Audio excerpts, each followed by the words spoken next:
Your presence makes sharing these stories worthwhile. Tell us, where are you tuning in from today? Big city? Small town? Share with us in the comments. Now, let's dive into today's story. Chapter 1. Foundations of Trust.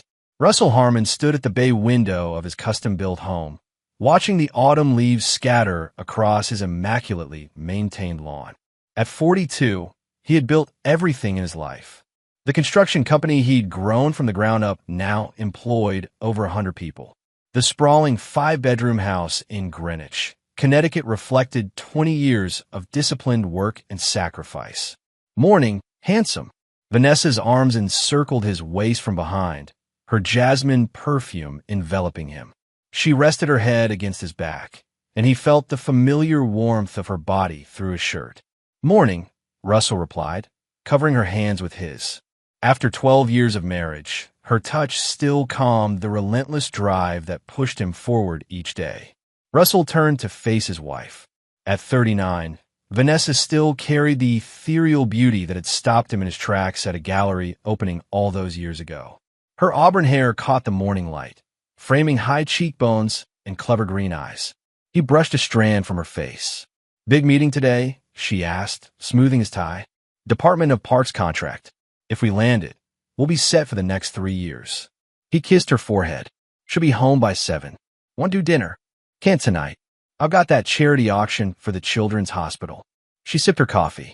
"But tomorrow's all yours." Russell nodded, gathering his briefcase. "Tell Madeline good luck with those sketches." Their 17-year-old daughter was applying to art schools, following her mother's creative footsteps rather than his practical ones. He'd made peace with that years ago. "Will do."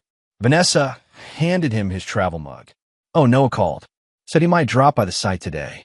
Russell's expression tightened almost imperceptibly at the mention of his younger brother. "Great. We could use an extra set of hands."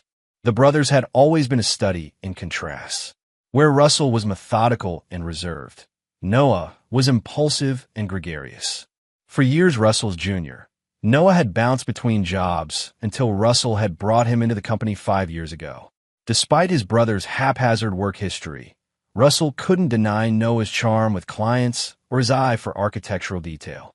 "He's trying, Russ," Vanessa said, reading his expression. "Give him credit for that." "I always do." Russell kissed her goodbye.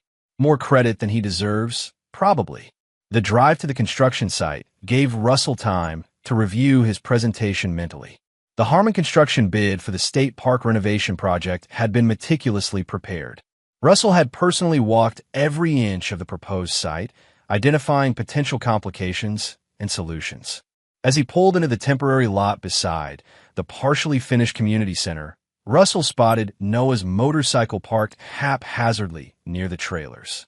His brother leaned against a stack of lumber, deep in conversation with Darla Green, the project manager. When Noah caught sight of Russell, he straightened and waved. "There he is, the man with the plan," Noah called, his voice carrying across the site. Several workers glanced up from their tasks, nodding respectfully at Russell. Russell gave a curt nod. "Noah, didn't expect you so early. Thought I'd help Darla with the subcontractor scheduling." Noah's smile revealed perfect teeth, courtesy of the orthodontist Russell had paid for when their parents couldn't afford it. "Plus, I had some ideas for the presentation." Darla, a no-nonsense woman in her 50s with steel gray hair and calculating eyes, handed Russell a tablet. "Your brother made some interesting suggestions for the sustainability section." Russell scrolled through the document, noting several additions highlighted in green. The proposals were good, creative even. He looked up at Noah, who watched him with barely concealed hope. "These might work." Russell nodded, returning the tablet. "Good thinking." Noah's face broke into a wide grin. "See? Told you I'd pull my weight eventually." "Let's see if it helps us land the contract first," Russell replied, but he allowed a small smile. Despite their differences, blood was blood. Their father had drilled that principle into them before his heart gave out in the middle of framing a roof when Russell was 19 and Noah 15. The morning progressed with the controlled chaos of a well-run construction site. Russell moved between supervising concrete pours, reviewing architectural modifications, and finalizing his presentation. By noon, he was satisfied with their progress. I'm heading to the Department of Parks, he told Darla. Keep an eye on the East Foundation. I don't like how that soil's settling. Already on it, she assured him. Noah said he'd stick around all day to monitor it. Russell found his brother adjusting the site plans on a whiteboard in the main trailer. You staying? He asked. Noah turned, marker in hand. Yeah, figured you could use the backup here. He hesitated. Unless you need me at the presentation? No, this is good. Thanks. Russell meant it. I'll call when it's done. Noah clapped him on the shoulder. You'll crush it. You always do. As Russell drove to his meeting, he reflected on their relationship. Noah had always been the family favorite, coasting on charm and potential while Russell shouldered responsibilities. Yet there was something genuinely good in his brother that made it impossible to resent him completely. The presentation went even better than expected. The sustainability additions Noah had suggested impressed the committee enough that they extended the discussion by half an hour, asking detailed questions about implementation timelines and cost efficiencies. Mr. Harmon, your attention to environmental impact while maintaining budget constraints is exactly what we're looking for, the committee chair said as they wrapped up. We'll have a decision by next week, but I think it's safe to say you've set the bar high. Russell left the meeting with cautious optimism. He called Noah immediately. Those sustainability points may have just won us the contract, he admitted. Good work. Seriously? Noah sounded genuinely surprised. That's awesome. We should celebrate. Dinner at Morton's? Can't tonight. Vanessa has that charity thing. Right, the hospital auction. Noah paused. Well, maybe this weekend. We could take the boat out, just as brothers. Like old times. Maybe, Russell said, non-committally. How's the East Foundation? Stable now. Darla put in some additional supports. Good. I'll see you tomorrow then. As Russell drove home, satisfaction settled over him. The business was thriving. His marriage was solid. His daughter was finding her path. He'd built a life of substance and security, everything his father had wanted for him but hadn't lived to see. He pulled into his driveway at 6:30, earlier than expected. The house was quiet when he entered. Madeline was probably at her after-school art program. He loosened his tie and headed upstairs to change before making himself dinner. Russell's phone buzzed with an email notification as he reached the bedroom door. He paused, expecting a follow-up from the Parks Department. Instead, the subject line froze him in place. Your wife is sleeping with your brother. Check the garden shed at 3 p.m. tomorrow. He stared at the anonymous message, his mind refusing to process the words. Then, he deleted it, categorizing it as a cruel prank or a wrong address. Russell Harmon's life was built on concrete foundations. Foundations he had poured himself. Yet as he pushed open the bedroom door, a single thread of doubt had already begun to unravel his certainty. Chapter 2. Fracture Lines. The anonymous email haunted Russell through a sleepless night. Vanessa had returned late from the auction, slipping into bed with a whispered apology and a faint scent of wine. Russell had pretended to be asleep, his mind churning with unwelcome possibilities. Morning arrived with merciful distraction. Russell buried himself in work calls while Vanessa prepared for a meeting with gallery clients. They moved around each other in their usual choreography. Coffee mugs passed, schedules compared, quick kisses exchanged at the door. Successful auction? Russell asked casually as Vanessa gathered her portfolio. Very. We raised almost double last year's amount. She beamed, applying a final touch of lipstick. Noah's table actually outbid everyone for that weekend in Nantucket. Russell's hand tightened imperceptibly around his coffee mug. Noah was there? Of course. He's on a hospital board now, remember? His networking is finally paying off. She checked her watch. I've got to run. Dinner tonight? Sure. Russell forced a smile. Have a good day. Once Vanessa left, Russell paced the house, the anonymous message replaying in his mind. The rational part of him, the builder, the planner, dismissed it as nonsense. Vanessa had never given him reason to doubt her fidelity. Noah, for all his flaws, was still his brother. Yet the email had planted a seed of suspicion that took root in fertile soil. Small inconsistencies in recent months suddenly demanded re-examination. Vanessa's increased involvement in charity events, Noah's unexpected reliability at work, the occasional text that made Vanessa smile at her phone and then slip it into her pocket when Russell entered the room. At 2:30 p.m., Russell found himself driving home, his construction site meeting postponed, with a hurried call to Darla. The garden shed sat at the far corner of their property, partially hidden by ornamental cherry trees that Vanessa had insisted on planting 5 years ago.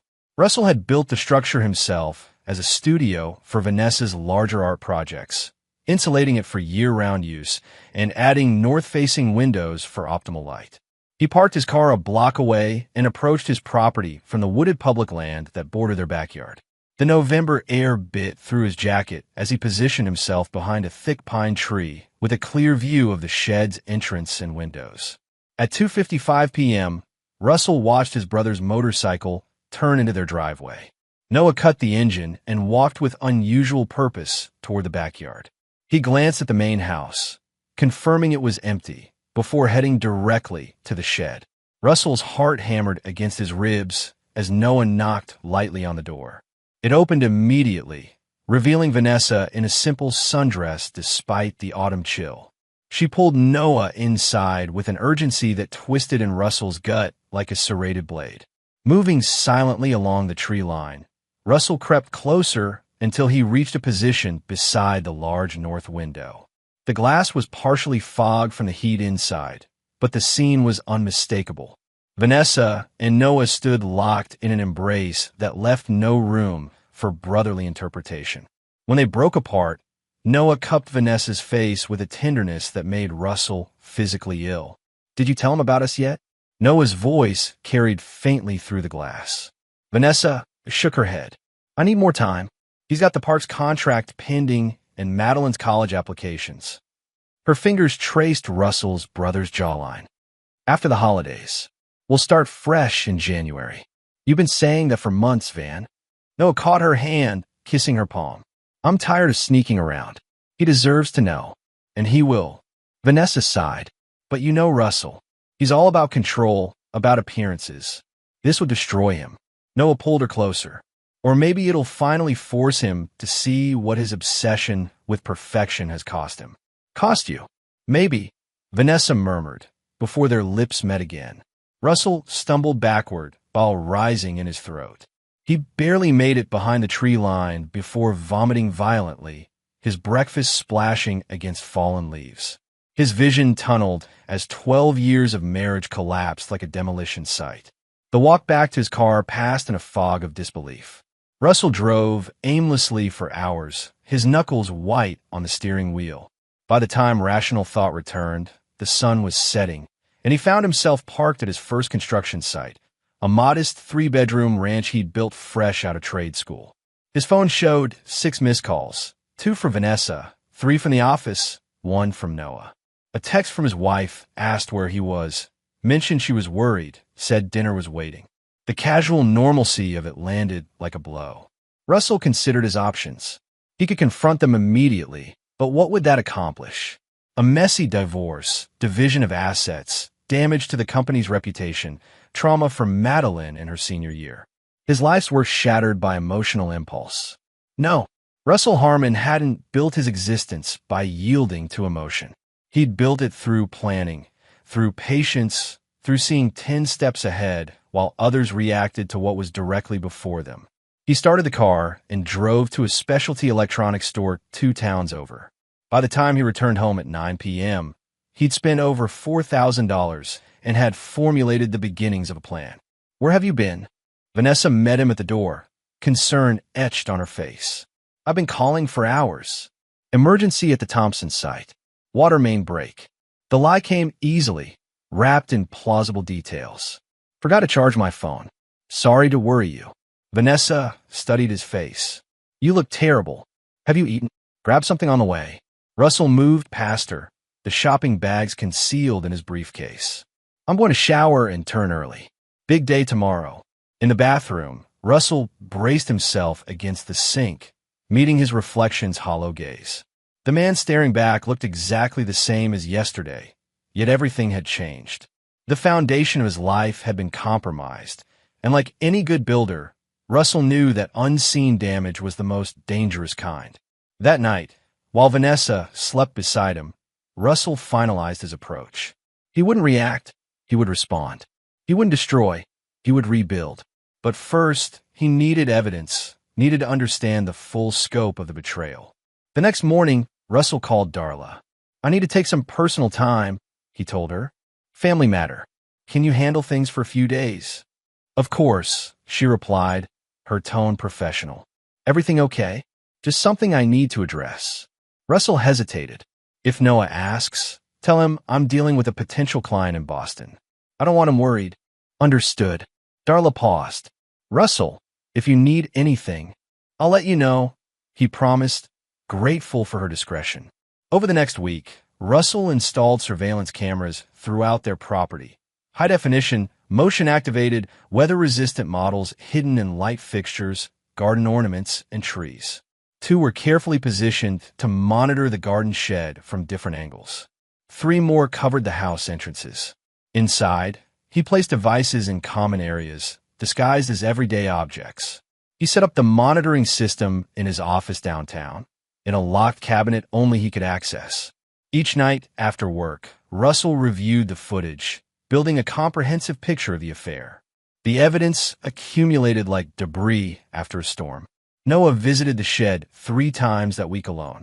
Vanessa's phone conversations, caught on the kitchen camera, revealed a relationship at least 6 months old. Worse were the intimate moments at home. Noah sitting comfortably at Russell's dining table during a family dinner, playing the devoted brother-in-law while his hand briefly squeezed Vanessa's thigh beneath the tablecloth. Vanessa taking calls on the patio, her laugh different, lighter, when she spoke to Noah. Most devastating was the footage of them discussing Russell. "He's so focused on the business, on providing," Vanessa told Noah during one afternoon tryst. "He stopped seeing me years ago. I became another asset to maintain." "You deserve more," Noah replied, stroking her hair. "You deserve passion, spontaneity, not some robot going through the motions of a perfect life." Russell watched their betrayal unfold in digital clarity, his pain calcifying into something harder, colder, more deliberate. By December, he had amassed hours of damning footage, documented text exchanges from Vanessa's synced iPad, and recorded phone calls that left no question about their intentions. They planned to tell him after Christmas, a gift of truth they decided to bestow once the holidays had passed. They discussed how to minimize the financial impact, how to explain to Madeline, how to handle the eventual fallout at the company. What they failed to discuss, what never seemed to enter their calculations, was what Russell himself might do when confronted with their betrayal. In their narrative, he was a predictable obstacle, a problem to be managed rather than a force to be reckoned with. It was their first mistake. It would not be their last. As Christmas approached, Russell finalized the details of his response. He purchased 3 identical USB drives, backing up his evidence in triplicate. He arranged his schedule, confirmed details, set contingencies. Everything proceeded with the precision of a well-executed construction project. The foundation had been poured. Now it was time to build. Chapter 3: Blueprints of Retribution. Russell maintained his facade. At home, he was the same attentive husband, perhaps slightly more distracted with work, giving Vanessa and Noah additional freedom to meet. At the office, he focused on securing the parks contract, which came through with terms even better than anticipated. He approved Noah's promotion to project manager, earning his brother's surprised gratitude and Vanessa's approving smile. "You've seemed happier lately," Vanessa commented one evening as they prepared dinner side by side. "More relaxed." Russell sliced vegetables with methodical strokes. "Have I? Maybe it's the holiday spirit. Or maybe you're finally finding balance." She touched his arm affectionately. "It's good to see." He covered her hand with his own, noting how easily the deception came to her. "I've been thinking about what matters most." "And what's that?" she asked, reaching past him for the olive oil. "Family," Russell said simply. "Loyalty." Something flickered across Vanessa's expression. Doubt, perhaps, or guilt, before she turned to the stove. "Speaking of family, I invited Noah for dinner tomorrow. Madeline's been asking to see her uncle before she leaves for her campus tour." "Good idea." Russell replied.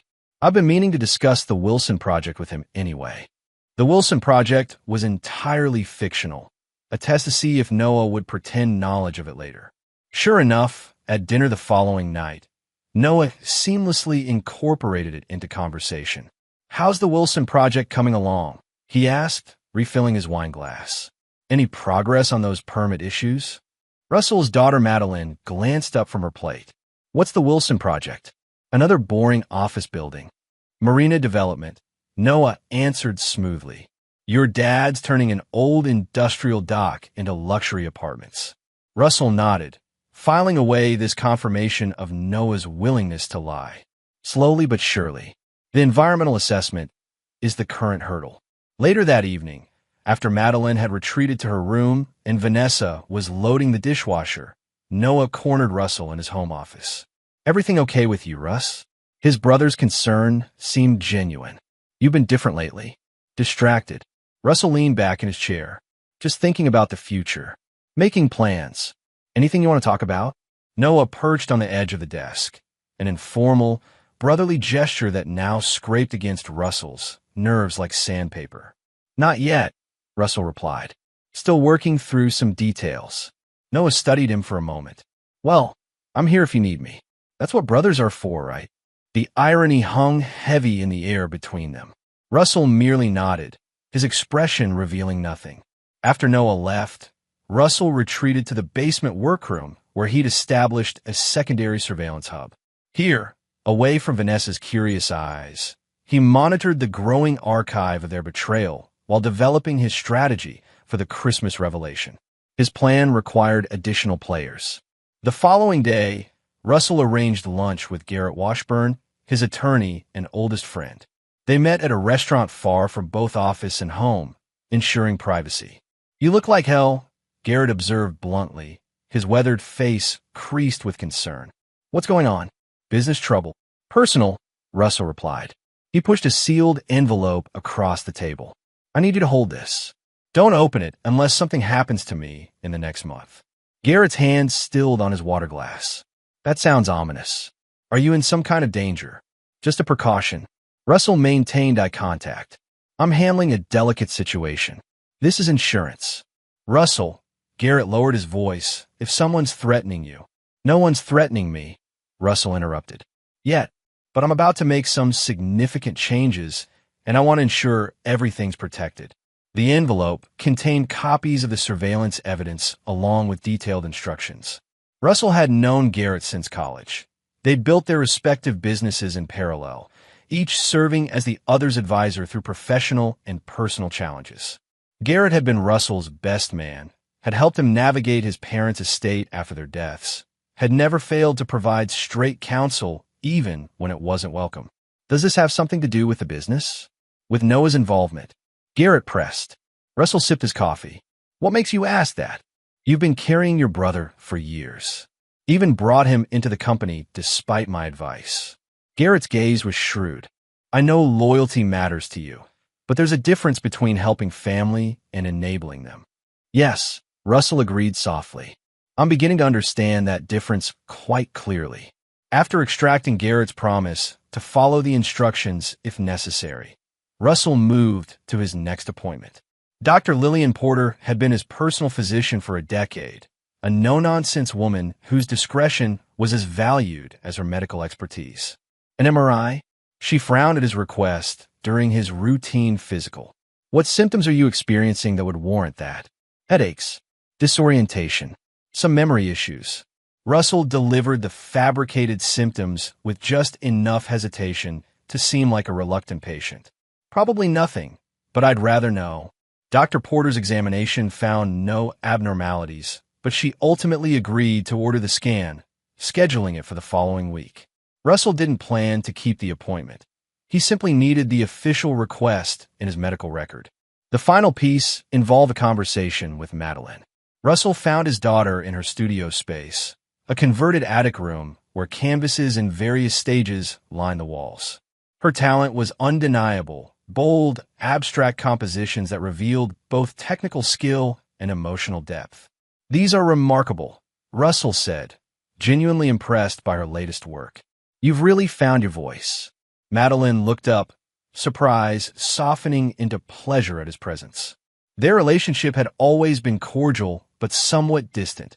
Art was Vanessa's domain, while Russell handled the practical aspects of parenting, college funds, driving lessons, career guidance. Thanks, Dad. She set down her brush. Mom says the same thing, but it means more coming from you somehow. Russell moved closer, examining a particularly striking canvas. Why's that? Because you see things structurally. Madeline shrugged. You understand foundation, support, integrity. You know when something will stand and when it'll collapse. The observation, delivered so casually, struck Russell with unexpected force. I tried to, he managed. Is everything okay? Madeline tilted her head, studying him with the same intensity she applied to her art. You seem, I don't know, different. Russell considered his response carefully. Madeline was perceptive and fiercely protective of both parents. The last thing he wanted was to draw her into the conflict prematurely. I've been reassessing some priorities, he finally said. Work has always come first, sometimes at the expense of relationships. I'm trying to correct that. Better late than never, I guess. Madeline's smile softened any sting in her words. Mom will be happy to hear that. She's always said you're two different planets in the same orbit, never colliding, but never really connecting either. Russell absorbed this characterization of his marriage, accurate in ways he hadn't recognized until recently. What about you and Noah? How would you describe that relationship? Madeline considered the question. Uncle Noah's fun, but kind of exhausting sometimes. All that charm gets slippery after a while, you know? Like you can't quite get a grip on who he actually is. She returned to her painting. Why do you ask? Just curious. Russell moved toward the door. He's been around more lately. Wanted to make sure you were comfortable with that. He's fine. Madeline applied a bold stroke of crimson to her canvas. But between us, I'd rather have your steady reliability any day. At least I always know where I stand with you. The conversation provided Russell with crucial insight. Madeline's loyalty, while divided between her parents, was fundamentally secure. She would weather the coming storm with the resilience she'd inherited from him. By mid-December, Russell had established all necessary groundwork for his plan. The surveillance system continued capturing damning evidence daily. His legal affairs were in order, with Garrett positioned as both witness and executor if needed. The medical record established a potential explanation for any unusual behavior, should his actions be questioned later. Most importantly, Russell had mapped the emotional landscape surrounding his targets. Vanessa's guilt manifested in overcompensation, elaborate holiday decorations, increased attention to family traditions, careful inquiries about Russell's gift preferences. Noah's manifested as avoidance, missed family dinners, delayed project reports, vague excuses about personal commitments. Both believed they controlled the narrative, that Russell remained oblivious to their betrayal. This misconception was his greatest advantage. The final component fell into place when Vanessa announced their Christmas plans. Dinner at home on Christmas Eve with Madeline, Noah, and Garrett, a tradition of including orphaned friends, followed by their annual Christmas Day open house for business associates and neighbors. I thought we'd do something special this year, Vanessa said, reviewing her guest list at the kitchen island. Individual gifts for our closest people instead of the usual gift cards. Russell, reviewing construction documents beside her, looked up with interest. What did you have in mind? Something personal, meaningful. She tapped her pen against the paper. For Madeline, I found a first edition book on Frida Kahlo. For Garrett, vintage scotch. For Noah, she hesitated slightly. I thought maybe those concert tickets he's been talking about. Good ideas, Russell nodded. I like to contribute something as well. For each of them. Vanessa glanced at him in surprise. Russell typically delegated gift giving to her, supplying his credit card but little input. Really? That would be wonderful. I was thinking something technological, Russell continued. Everyone can use additional storage these days. Like external hard drives? Vanessa looked dubious. Not very festive. Russell allowed a small smile. Trust me, I'll make it special. 3 days before Christmas, Russell made his final preparations. He carefully selected footage from his surveillance archive, organizing separate compilations for Vanessa, Noah, and a much more limited version for Garrett. Each USB drive was loaded with its designated content, then wrapped in identical small boxes with personalized gift tags. For Vanessa's compilation, Russell included their most intimate betrayals, her disparaging comments about their marriage, her discussions with Noah about dividing assets, moments of physical affection in spaces Russell considered sacred, their home, the garden he'd landscaped for her birthday, even their bed on one occasion when Russell had been working late. For Noah's, Russell emphasized the brotherhood betrayal. Conversations where Noah had criticized Russell's character, business decisions made to undermine Russell's authority at the company, explicit recordings of physical involvement, with Vanessa interspersed with footage of Noah accepting Russell's professional support and financial assistance.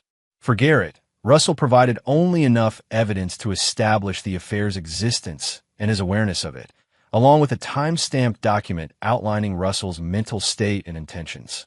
This USB also contained legal instructions to be implemented depending on how events unfolded.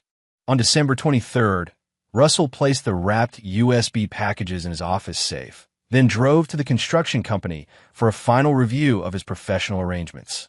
While there, he transferred significant operational authority to Darla through a series of subtle organizational changes, officially labeled streamlining for growth. When questioned about these adjustments by the financial controller, Russell explained them as preparation for expanding into new markets after the new year. The explanation was accepted without further inquiry. Russell's business acumen had earned him considerable latitude with his executive team. That evening, as Russell finalized his preparations, Vanessa received a text message. From his monitoring station, Russell watched her read it, observed the color drain from her face, noticed her hands tremble as she typed a response. Though he couldn't see the message content, her reaction told him everything he needed to know. Someone had sent her a warning. Someone had compromised his plan. Russell adjusted his timeline immediately. If Vanessa had been alerted, Noah had likely been warned as well. He needed to act before they could coordinate a response. Christmas Eve would now be the moment of revelation, not Christmas Day as originally planned. The audience would be smaller, the impact more concentrated.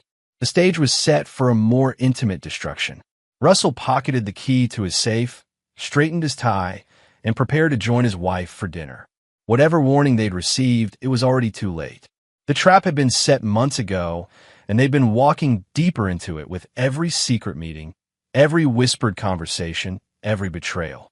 Tomorrow would bring gifts no one would ever forget. Chapter 4. The Gathering Storm. Christmas Eve morning broke with perfect seasonal splendor, a light dusting of snow blanketing Greenwich overnight, just enough to transform the landscape without disrupting travel plans. Russell woke early, watching pale sunlight illuminate the pristine white yard. In the distance, the garden shed stood like a miniature gingerbread house, innocent under its snow cap. Beside him, Vanessa slept fitfully, her brow furrowed, even in unconsciousness. Since receiving the mysterious text, she'd been uncharacteristically tense, checking her phone constantly and initiating unnecessary conversations about trivial household matters. Twice she'd mentioned Noah's name in casual contexts, as if determined to normalize his presence in their discussions. Russell slipped from bed without waking her and dressed in running clothes. The Christmas Eve run had been his tradition for years, 5 miles regardless of weather, a personal ritual that cleared his mind for the holiday obligations ahead. Today it would serve a different purpose. The frigid air burned his lungs as Russell established his pace. 3 blocks from home, he diverted from his usual route toward the modest apartment complex, where Noah had lived since Russell had brought him into the company. Russell had a key. He'd co-signed the lease, another act of brotherly support that now tasted like ash. Noah's motorcycle was parked under its protective cover, frost sparkling on the tarp. Russell entered silently, listening for movement. From the bedroom came the sound of Noah's distinctive snore, a childhood trait that had once been the subject of brotherly teasing during camping trips with their father.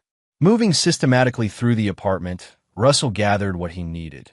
Noah's laptop, his external backup drive, and, most critically, his phone, left carelessly charging on the kitchen counter. Russell connected each device to a small electronic tool he'd acquired from a digital security specialist, cloning their contents in minutes. He returned everything to its exact position and departed, leaving no trace of his visit. 6 minutes later, he was back on his regular running path, maintaining his usual pace. Should anyone verify his movements through fitness tracking apps or neighborhood surveillance cameras, they would find nothing suspicious about Russell Harmon's Christmas Eve ritual. Back home, Russell showered while reviewing what he discovered.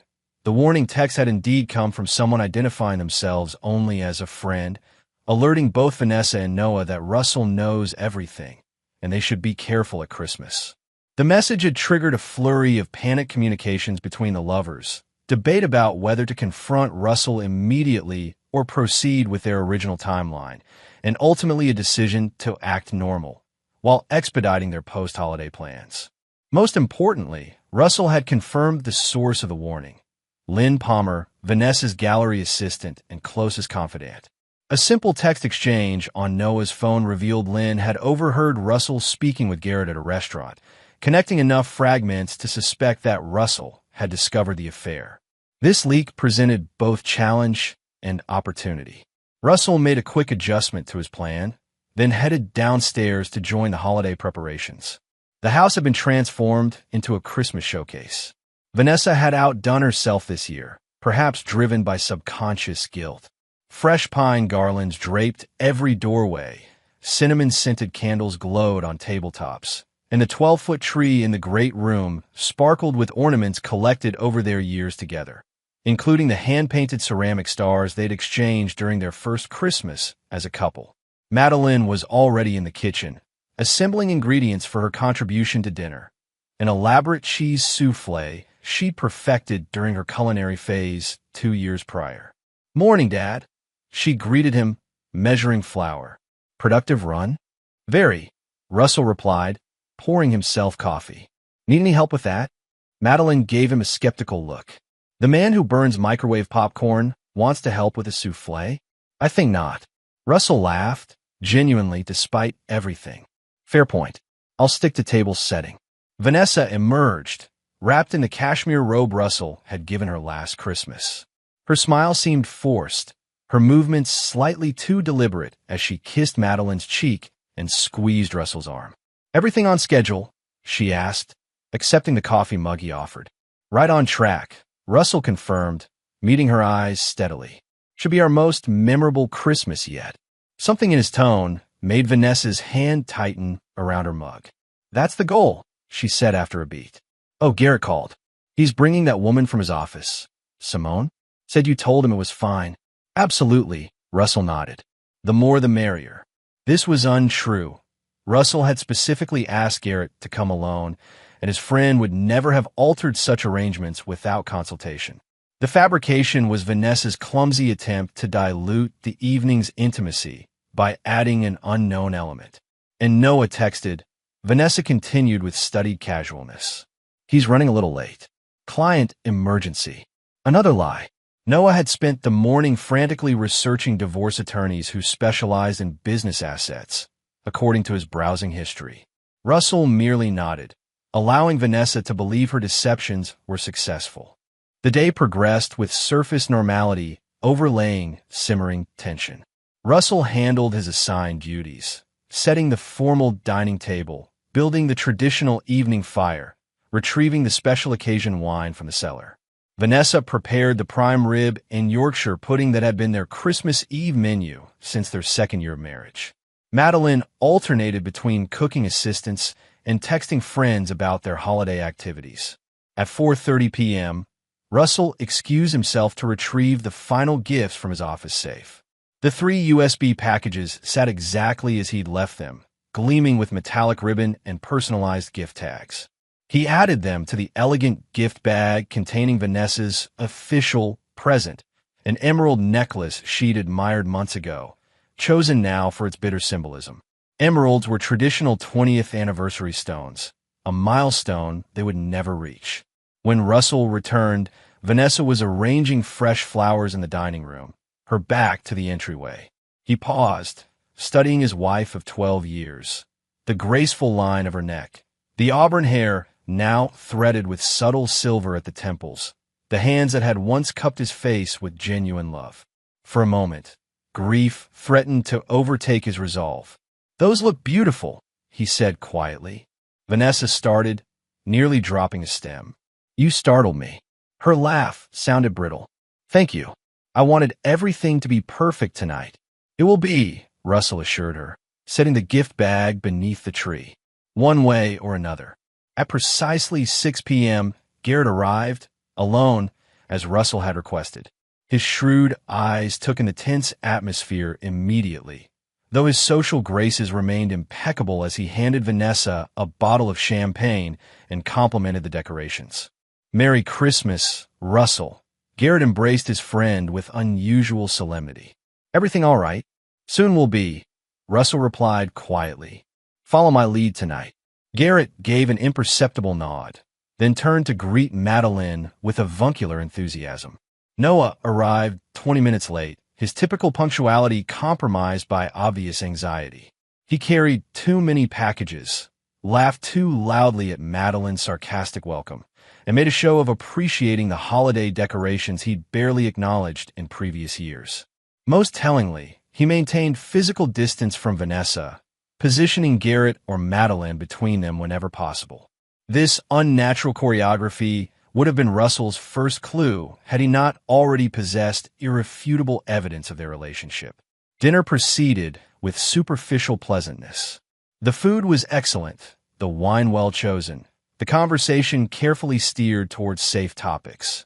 Madeline's college applications, Garrett's recent sailing victory, the company's successful bid on the park's contract. Beneath this civilized veneer, Russell observed the subtle communications between Vanessa and Noah. Anxious glances, a hand that trembled while passing the salt, synchronized bathroom breaks that allowed for 30 seconds of whispered consultation in the hallway, captured clearly on Russell's kitchen surveillance camera. After dinner, they moved to the great room for the traditional gift exchange. Russell positioned himself near the tree, assuming the role of distribution that had always been Noah's in previous years. This small disruption of pattern increased the lovers' visible discomfort. "Let's start with Madeline," Russell announced, handing his daughter an elegantly wrapped package. "From your mother and me." Madeline's delight at the rare art book was genuine, as was her appreciation for the accompanying scholarship certificate to a prestigious summer program in Paris. She hugged both parents with equal enthusiasm, momentarily bridging the gulf that had opened between them. Garrett next, Russell continued, passing his friend an expensive bottle of scotch for Vanessa and an antique fountain pen set that had belonged to Russell's father. "For all those contracts you keep saving me from," Russell explained, his tone light despite the weighted glance they exchanged. And now, Russell reached beneath the tree, something special for Vanessa and Noah. He withdrew the small, identically wrapped USB packages, presenting them with ceremonial formality. "I've put a lot of thought into these," he said, his voice steady. "They represent my appreciation for the roles you both play in my life." Vanessa accepted her package with visible trepidation. Noah's hand actually trembled as he took his, a fine sheen of sweat gleaming on his forehead despite the room's moderate temperature. "Should we open them now?" Vanessa asked, her voice unnaturally high. "Oh yes." Russell returned to his armchair, positioning himself to observe both their faces. "I insist." Garrett, sensing the undercurrents, moved subtly closer to Madeline, a protective gesture that Russell acknowledged with a grateful glance. Vanessa and Noah unwrapped their packages simultaneously, revealing the identical USB drives nestled in velvet boxes. Confusion replaced anxiety on their faces temporarily. External storage. Noah attempted a light chuckle. "Always practical, brother." "Not just storage," Russell corrected. "Content. I've become quite the filmmaker recently. I think you'll find my work illuminating." The color drained from Vanessa's face. "What kind of content?" she whispered. "Why don't you see for yourself?" Russell suggested.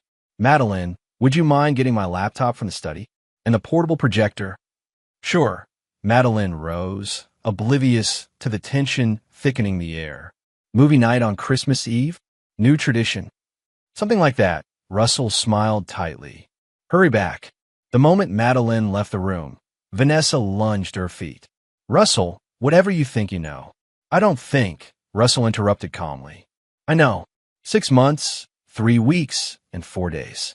That's how long it's been happening. Initially in hotels, the Marriott on Westchester Avenue was your favorite. Then the gallery after hours. Most recently, our home. My garden shed. My bed. Noah's face had gone ashen. Russell, we can explain. No need, Russell cut him off. I've heard all your explanations. Through state-of-the-art surveillance equipment installed throughout our property. Every conversation, every liaison, every betrayal cataloged and time-stamped. Vanessa sank back in her chair, the USB drive clutched in her bloodless fingers. You've been spying on us? For how long? Long enough, Russell replied. Those drives contain carefully selected highlights. Yours focuses on your remarkable ability to compartmentalize. Planning our anniversary dinner in the same conversation where you discussed divorce strategy with my brother.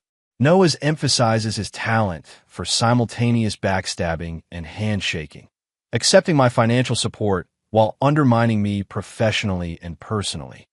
Jesus Christ, Garrett muttered, his legal mind clearly calculating the implications. There are additional copies, Russell continued, his voice steady despite the rage and pain roiling beneath his composed exterior. One in my attorney's possession, one in my safe deposit box, one with a digital security service programmed to release the content to specific parties if I don't enter a monthly code. What parties? Noah demanded, his voice cracking. The company board, Madeline, Mom's church group. Russell listed them with clinical detachment. I believe they call it mutually assured destruction. Madeline's footsteps sounded in the hallway, returning with the requested electronics. Russell raised a finger to his lips in warning. Not a word in front of her. We'll continue this discussion after she's gone to her friend's party at 10. Vanessa and Noah froze in tableau, the evidence of their betrayal clutched in trembling hands as Madeline re-entered bearing Russell's laptop. Got it, she announced cheerfully. What are we watching? Nothing right now. Russell smoothly pivoted. I just remembered the battery needs charging. Why don't we finish opening gifts first? The remainder of the gift exchange proceeded in surreal juxtaposition. Cheerful holiday tradition layered over catastrophic revelation. Madeline remained blissfully unaware, though she occasionally cast curious glances at the adults' strained interactions. At 9:45, Madeline's friend arrived to collect her for the previously arranged party. Russell hugged his daughter with genuine warmth. Have fun, he told her. Don't wake us when you come in. When the door closed behind Madeline, the room's atmosphere shifted instantly from forced festivity to primal confrontation.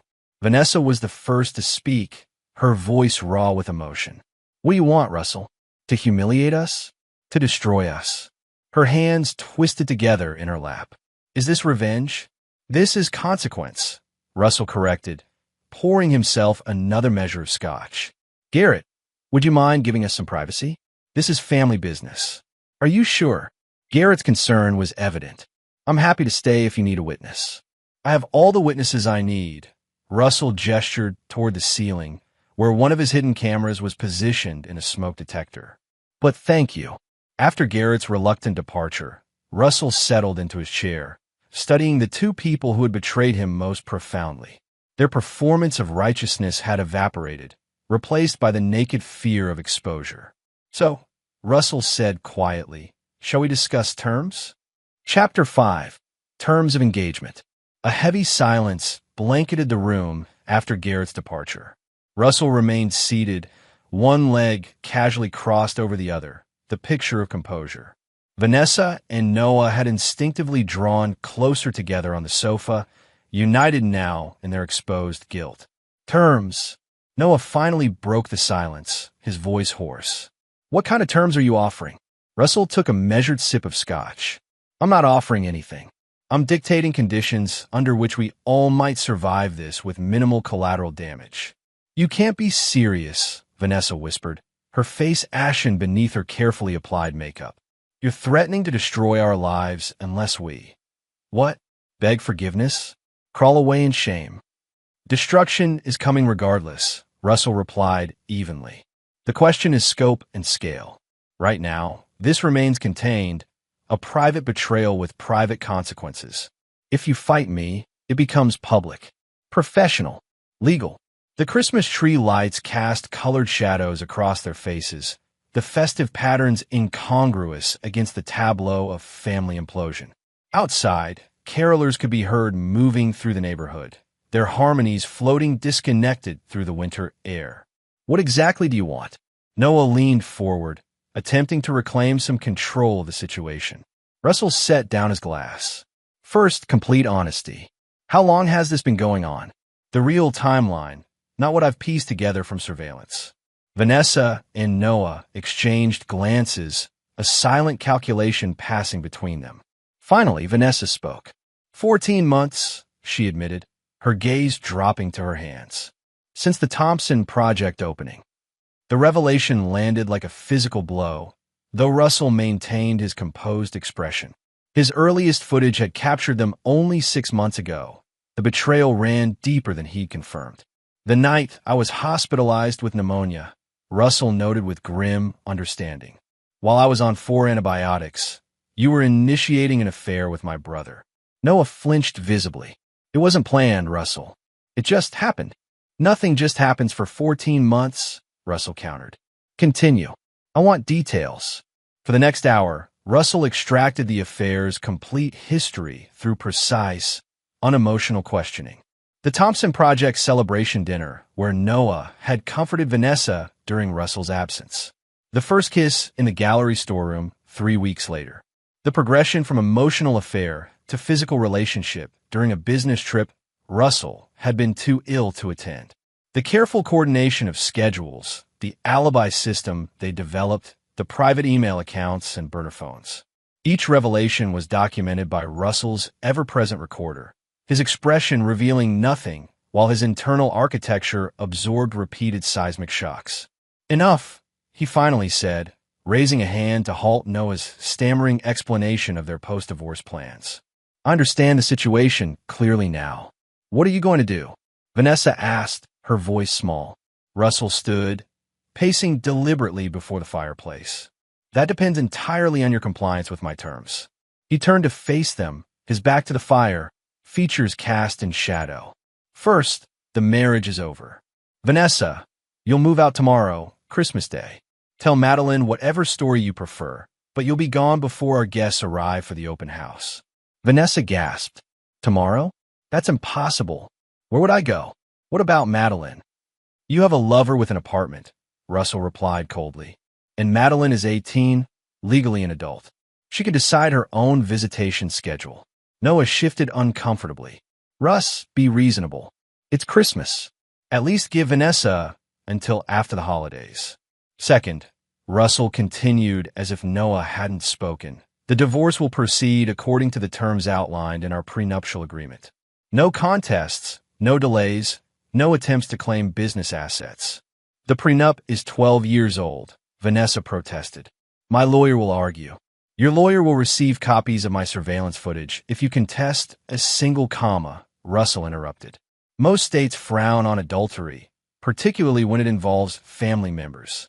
Vanessa fell silent, the legal reality sinking in. The prenuptial agreement she'd signed, back when Russell had been a promising builder with modest assets and she a gallery assistant with artistic aspirations, entitled her to little beyond her personal property and a fixed settlement that would seem paltry against their current lifestyle. Third, Russell turned to Noah. Your position at the company is terminated, effective immediately. Your client relationships will be transferred to Darla Green. Your projects reassigned. Your office cleared before business resumes after New Year's. Noah surged to his feet. You can't do that. I put 5 years into this company. I brought in major accounts, developed relationships, while embezzling company resources and plotting to undermine my leadership, Russell finished for him. Yes, I know about your meetings with Westridge Development. The surveillance wasn't limited to your sexual activities. Noah's face drained of color. Westridge was their main competitor, and Noah had indeed been exploring opportunities there, including sharing proprietary information about Harmon Construction's bidding strategies. This revelation clearly blindsided even Vanessa, who turned to Noah with shocked betrayal. "You were planning to leave the company?" she asked. "You never said anything." "It was a backup plan," Noah insisted desperately, "in case Russell didn't handle the divorce well. I was protecting our future by committing corporate espionage," Russell noted dryly. "Fortunately for you, I'm offering an alternative to criminal charges." He returned to his chair, once again the calm center in the emotional hurricane. "You'll sign a comprehensive non-disclosure agreement covering both the company and our personal situation. You'll forfeit all unvested stock options and accept a severance package contingent on ongoing compliance." Noah slumped back onto the sofa, defeated by the comprehensive nature of Russell's counterattack. "And if I refuse? Then the board receives evidence of your communications with Westridge, along with footage of you accessing confidential files after hours. The police received documentation of company resources misappropriated for personal use, including that weekend in Nantucket that Harmon Construction apparently funded." Russell allowed this to sink in before delivering the final blow. "Additionally, your mother receives the complete video archive of your affair with her daughter-in-law. I believe she still attends weekly services at First Episcopal. The congregation would certainly provide comfort during such a shocking revelation." Noah blanched. Their mother's health had been fragile since their father's death. Her religious faith and community standing were central pillars of her stability. This threat struck at Noah's one remaining vulnerability, his genuine devotion to their mother. "You wouldn't," he whispered. "I would prefer not to," Russell conceded, the first hint of genuine emotion coloring his voice. "But make no mistake, Noah, you destroyed my family. I will not hesitate to incinerate what remains of yours if necessary." Vanessa had been watching this exchange with growing horror, the full implications of their situation becoming clear. "What about us?" she asked quietly. "Noah and me?" Russell regarded them both with clinical detachment. "Your relationship is your business. After you've both exited my life according to these terms. Whether it survives without the excitement of betrayal and secret rendezvous remains to be seen." He checked his watch.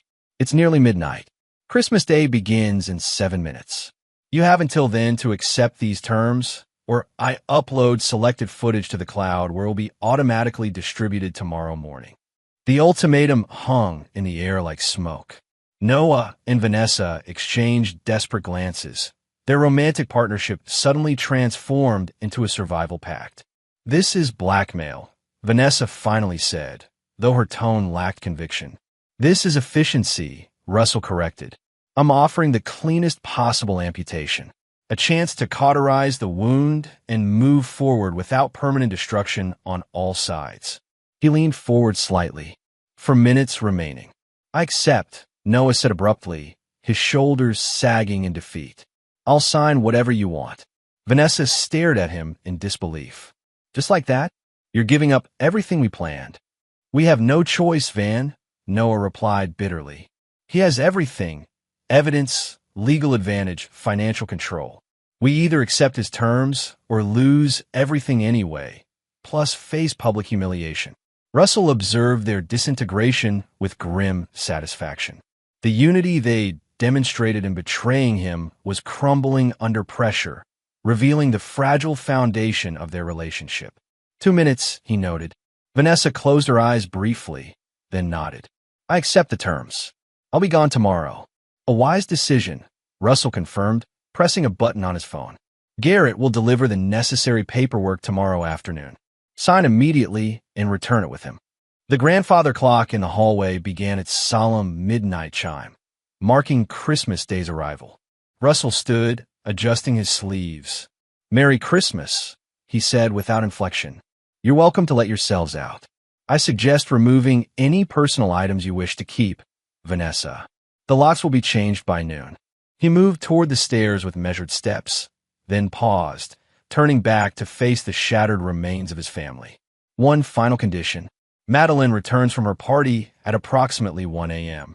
You will both be gone before then. I will explain the situation to my daughter myself, when and how I deem appropriate. Without waiting for acknowledgement, Russell ascended the stairs to the master bedroom, closed the door, and finally allowed his composed facade to crumble. He sank onto the edge of the bed, trembling with the aftermath of adrenaline and suppressed emotion. The victory felt hollow, contaminated by the depth of the betrayal it addressed. His phone buzzed with a text from Garrett. All clear? Russell replied simply, terms accepted. Papers tomorrow. Then he removed his clothes, showered in scalding water as if to cleanse himself of the evening's revelations, and prepared for bed with the same routine he'd followed for decades. Everything had changed, yet the mechanics of existence continued. Teeth brushed, face washed, pajamas donned. He lay in the center of the king bed that had, until tonight, been shared with Vanessa for 12 years. The house below was silent. They had departed as instructed. Through the bedroom window, Russell could see fresh snow beginning to fall, covering yesterday's footprints with pristine blankness. When Madeline returned from her party, Russell was still awake, staring at the ceiling as the foundation of his life continued to shift beneath him. He heard her quiet movements, the careful closing of the front door, the soft pad of footsteps checking the darkened living room, the brief pause outside his bedroom door before she continued to her own room. Tomorrow would bring new challenges, explaining to Madeline, managing the planned holiday gathering, beginning the practical dismantling of his marriage. But tonight, in the quiet darkness of Christmas morning, Russell Harmon allowed himself to mourn what had been lost and acknowledge the uncertainty of what lay ahead. The revenge he had orchestrated brought neither satisfaction nor closure, only the grim completion of necessary amputation. The infection had been cut away, but the wound remained raw and exposed, its healing far from guaranteed. Chapter 6: Collateral Damage. The morning after Christmas brought a crystalline clarity to Greenwich, Connecticut. Fresh snow glittered beneath an azure sky as holiday decorations cast colored reflections across unblemished white drifts. Inside the Harmon residence, the atmosphere held none of this pristine serenity. Russell had risen before dawn, unable to find rest in the bed that now felt cavernous without Vanessa beside him. He'd spent the early hours in his home office, deactivating surveillance equipment and archiving the accumulated footage in encrypted files. By 7, he had transferred all evidence to secure digital storage and removed every camera from the property, erasing the physical traces of his investigation. When Madeline wandered downstairs shortly after 8, still in pajamas and with the rumpled appearance of youth recovering from holiday celebration, Russell was prepared. He sat at the kitchen island, 2 mugs of coffee steaming before him, his expression composed but grave. "Morning, Dad," Madeline mumbled, making a beeline for the offered caffeine. "Merry Christmas." "Merry Christmas, Maddie," Russell replied, using the childhood nickname deliberately. "Sleep okay?" She shrugged, curling her hands around the warm mug. "I guess. Came in pretty late. Where's Mom? Usually she's got the Christmas morning cinnamon rolls going by now." Russell met his daughter's eyes directly. "Your mother isn't here. She won't be joining us today." Madeline's sleepy confusion sharpened into alert concern. "What? Where is she?" "She's with Noah," Russell stated simply. "She's moved out." Madeline set down her mug with exaggerated care. "What are you talking about? Moved out where? Why would she be with Uncle Noah on Christmas morning instead of here?" Russell had rehearsed this conversation carefully, determined to balance honesty with discretion. Madeline deserved truth without unnecessary cruelty. "Your mother and I have separated," he explained in measured tones.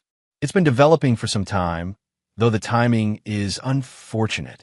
"That's impossible," Madeline protested. "You guys were fine yesterday. We all had dinner together. You gave her that emerald necklace." "Appearances can be misleading," Russell said quietly. "Your mother has been involved with Noah for over a year. They're together now, and she won't be returning to this house." The color drained from Madeline's face as comprehension dawned. "Mom and Uncle Noah? That's disgusting." Her voice rose with each word. You're making this up. It can't be true. Russell maintained steady eye contact. I wish it weren't true, Maddie. For your sake, more than mine. But it is. Did she tell you this? Did they confess or something? Madeline demanded, tears forming despite her evident anger. Because people don't just blow up their entire lives on Christmas Eve without some kind of warning. I discovered their relationship, Russell confirmed, omitting the surveillance details. They confirmed it last night, after you left for Sophie's party. We agreed it was best for your mother to leave immediately. Madeline pushed away from the counter, pacing the kitchen with agitated energy. This is insane.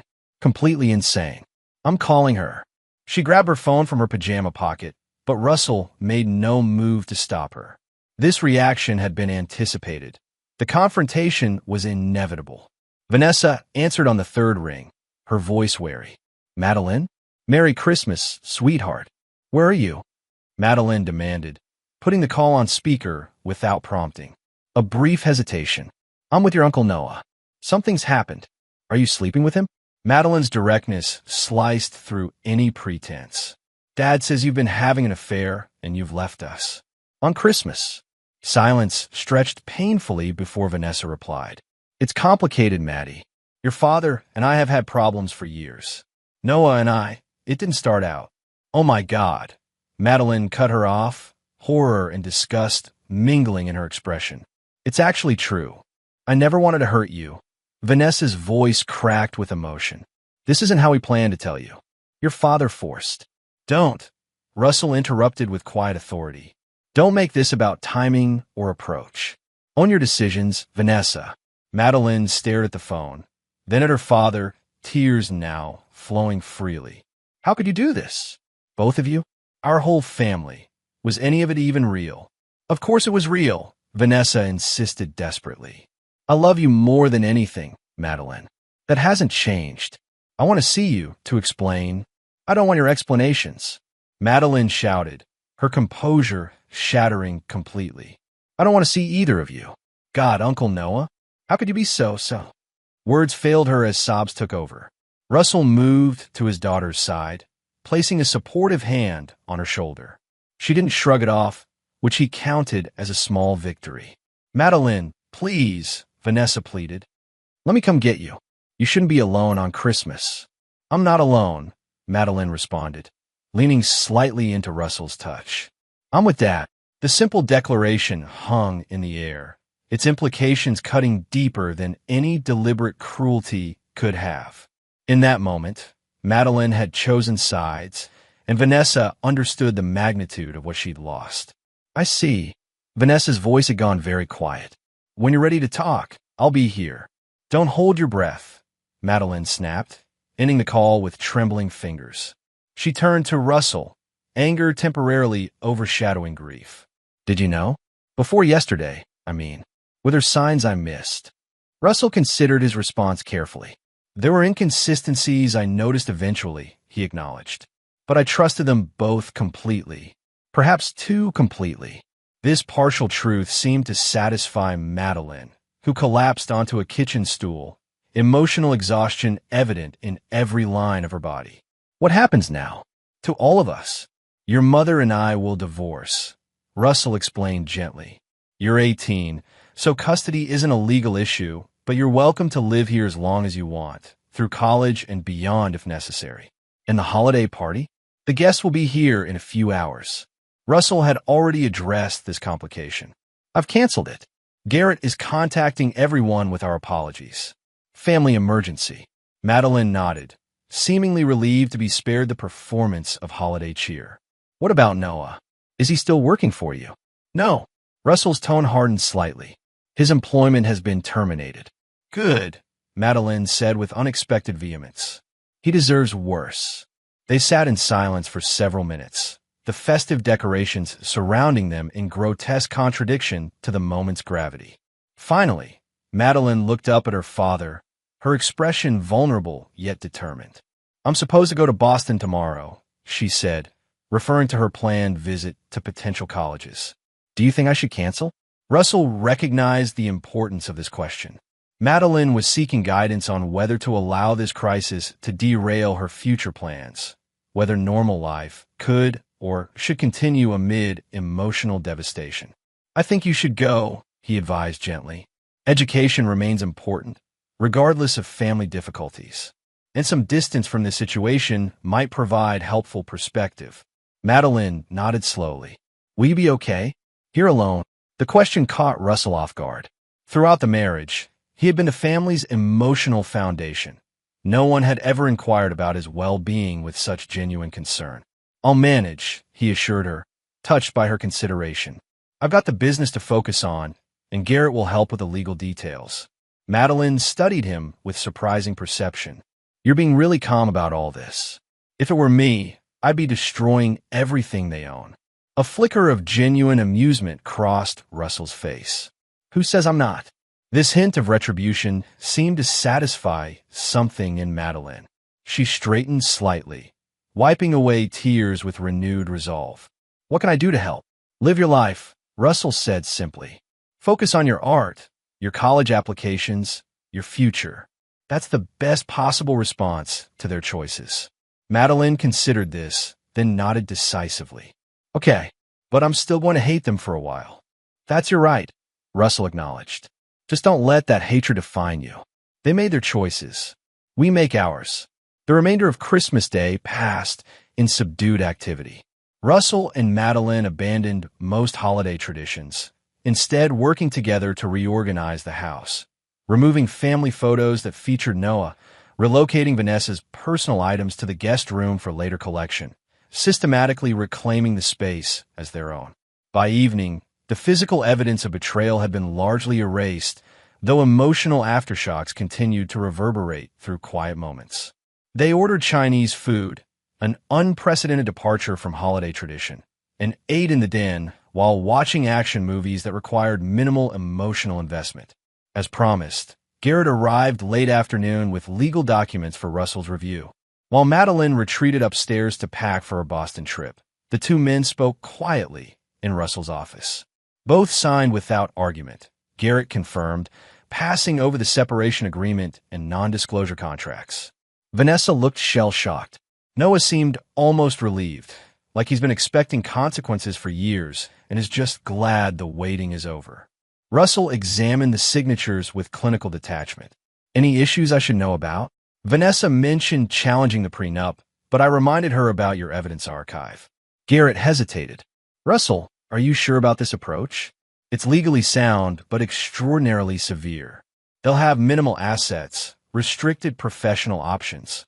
They'll survive," Russell interrupted without looking up. They found each other very comforting during their betrayal. That comfort can sustain them now. Garrett studied his oldest friend with professional concern. "And you? How will you survive?" Russell finally raised his gaze from the documents. "By removing the infection before it destroys everything I've built. The company will weather this," Garrett assured him. "I've prepared statements explaining Noah's sudden departure, family relocation, nothing scandalous. Darla Green is already contacting his clients to ensure continuity." "Good," Russell nodded. "And the other matter?" Garrett withdrew a final document from his briefcase. "As requested, control transfers immediately, though the public announcement won't happen until after New Year's." This paper represented Russell's most significant countermeasure. Effective immediately, Darla Green would assume operational control of Harmon Construction as Chief Operating Officer, with Russell stepping back to a strategic advisory role. This organizational restructuring protected the company from any instability caused by Russell's personal situation, while positioning it for continued growth regardless of his emotional capacity. "You're sure about this?" Garrett pressed. "You've run this company since you were 22. It's been your entire identity." "Not my entire identity," Russell corrected, signing the document without hesitation. "Just the most visible part." After Garrett departed, Russell found Madeline in her studio, half-heartedly sorting through art supplies for her trip. Her eyes were red-rimmed, but dry, her movements mechanical. "All set for tomorrow?" he asked, leaning against the doorframe. "I guess," she shrugged. "Feels weird to be thinking about college when everything's falling apart." "Not everything," Russell countered gently. Just one relationship. An important one, certainly, but not the foundation of your existence. Madeline looked up, her expression haunted. Isn't it, though? Parents are supposed to be forever. The one constant. If that can just disintegrate, what can we actually count on? The question cut to the heart of Russell's own struggle. The fundamental reassessment of certainty that betrayal necessitates. He moved into the room, sitting beside his daughter on the paint-splattered bench. We can count on our responses, he said carefully. Not on circumstances remaining perfect, not on other people's choices, but on our own capacity to adapt and rebuild when necessary. Like your buildings, Madeline noted with unexpected insight. You're always talking about flexible foundations that can absorb shocks without cracking. Russell smiled faintly. Exactly like that. Good design anticipates stress and incorporates it into the structure. Madeline leaned against his shoulder, a childhood gesture she'd largely abandoned in recent years. I'm still going to be mad for a long time. Of course, Russell agreed, putting his arm around her. Anger has its purpose in the rebuilding process. Just don't let it become the foundation itself. They sat together in companionable silence until Madeline yawned, the emotional exhaustion of the day finally catching up with her. Russell sent her to bed with promises to drive her to the train station in the morning, then returned to his own room. The master bedroom still held traces of Vanessa despite their efforts to neutralize the space. The faint scent of her perfume lingering in the closet, the indentation on her pillow, the reading glasses she'd forgotten on the nightstand. Russell gathered these remnants, placing them in a box for eventual return. His phone buzzed with a text message. Noah's name appeared on the screen, an unwelcome intrusion into the evening's fragile equilibrium. Russell almost deleted it unread, but professional instinct prevailed. Information, even painful, had value. I know you hate me now, and you should, but there's something you need to know about the Westridge situation. Call me when you're ready. It's important. Russell stared at the message, considering its implications. Noah had admitted to corporate espionage during last night's confrontation, but the text suggested additional complications. Was this a genuine warning or merely a ploy to re-establish contact? Either way, Russell had no intention of engaging. He forwarded the message to Darla with instructions to investigate Westridge more thoroughly, then blocked Noah's number entirely. The severance between them needed to be complete. No lingering connections, no avenues for manipulation or reconciliation. As midnight approached, Russell completed his final task of Christmas Day. Seated at his desk, he drafted a series of emails to be sent at strategic intervals over the coming weeks. Notifications to extended family about the separation, vague regarding causes. Instructions to the company's leadership team about the restructuring, transfer documents for selected assets to ensure Madeline's financial security regardless of divorce proceedings. Each message represented another structural support in the new reality Russell was constructing from the wreckage of betrayal. The architect in him recognized that rebuilding required more than simply removing damaged elements. It demanded comprehensive reimagining of the entire design. The last email went to Lynn Palmer, Vanessa's gallery assistant who had attempted to warn the lovers about Russell's discovery. The message was brief but clear. Her employment would continue unaffected by the divorce, but any further involvement in personal matters would result in immediate termination. Russell held no particular animosity toward the young woman. Her loyalty to Vanessa was understandable, but boundaries needed establishment. Task complete, Russell finally allowed himself the release of genuine emotion.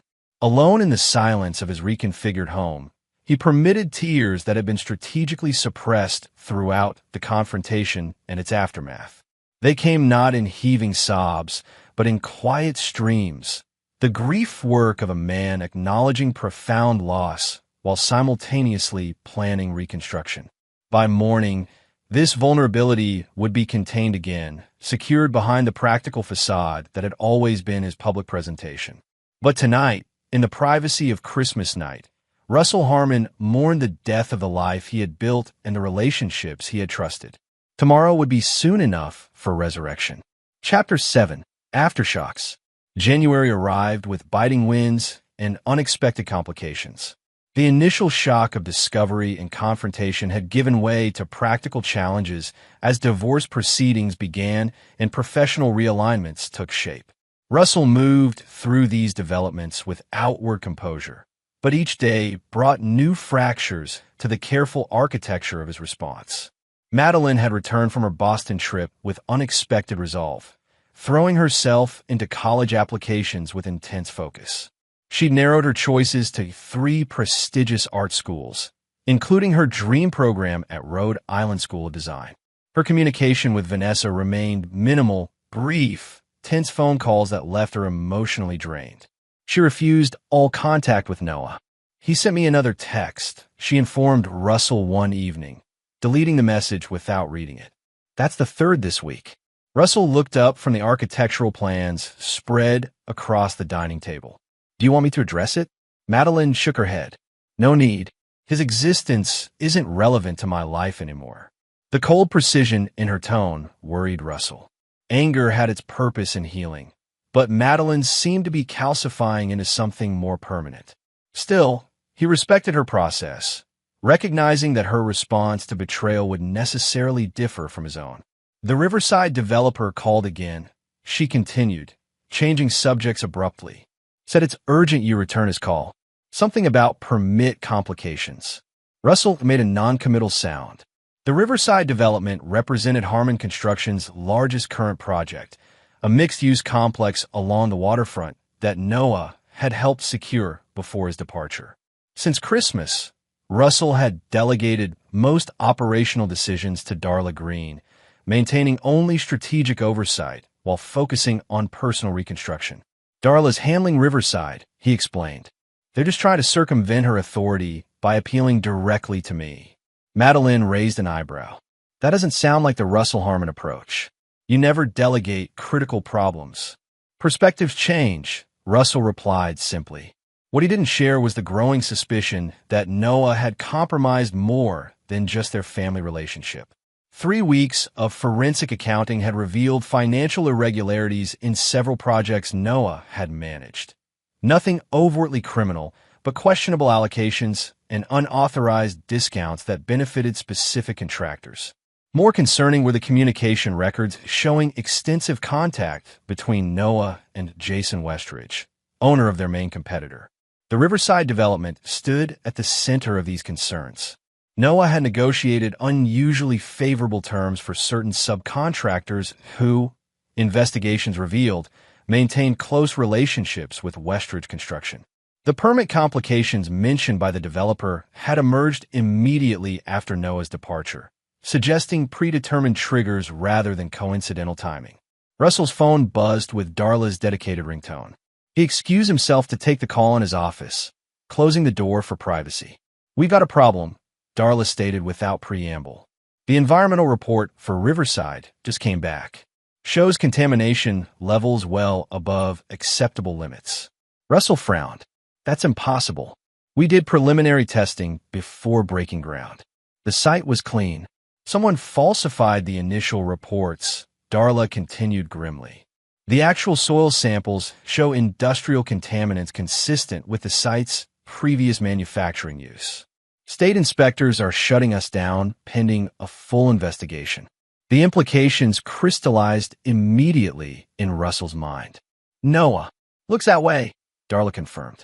The original environmental assessment carries his approval signature, but the testing company claims they never conducted those specific tests. The documentation appears legitimate, but doesn't match their internal records. Russell absorbed this information with growing clarity. Noah's betrayal extended beyond the personal sphere into deliberate professional sabotage. The Riverside project represented over $30 million in contracted work, with penalty clauses that could bankrupt Harmon Construction if deadlines weren't met. Have you notified the board? Russell asked, his mind already calculating containment strategies. Emergency meeting scheduled for tomorrow morning, Darla replied. But there's more. Westridge filed permits this morning for a remarkably similar development 3 miles downriver. Their proposal includes specific design elements identical to our Riverside plans that were proprietary and restricted. The The puzzle pieces aligned. Noah hadn't merely conducted an affair with Russell's wife.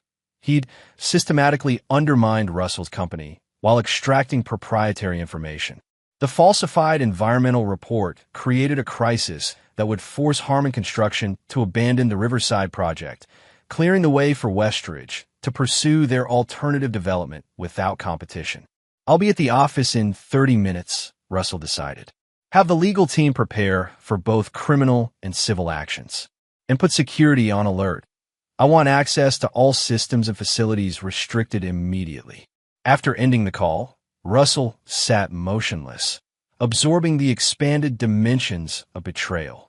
The calculated nature of Noah's actions suggested a resentment far deeper than Russell had recognized, not merely opportunistic weakness, but deliberate, sustained malice. The doorbell interrupted his contemplation.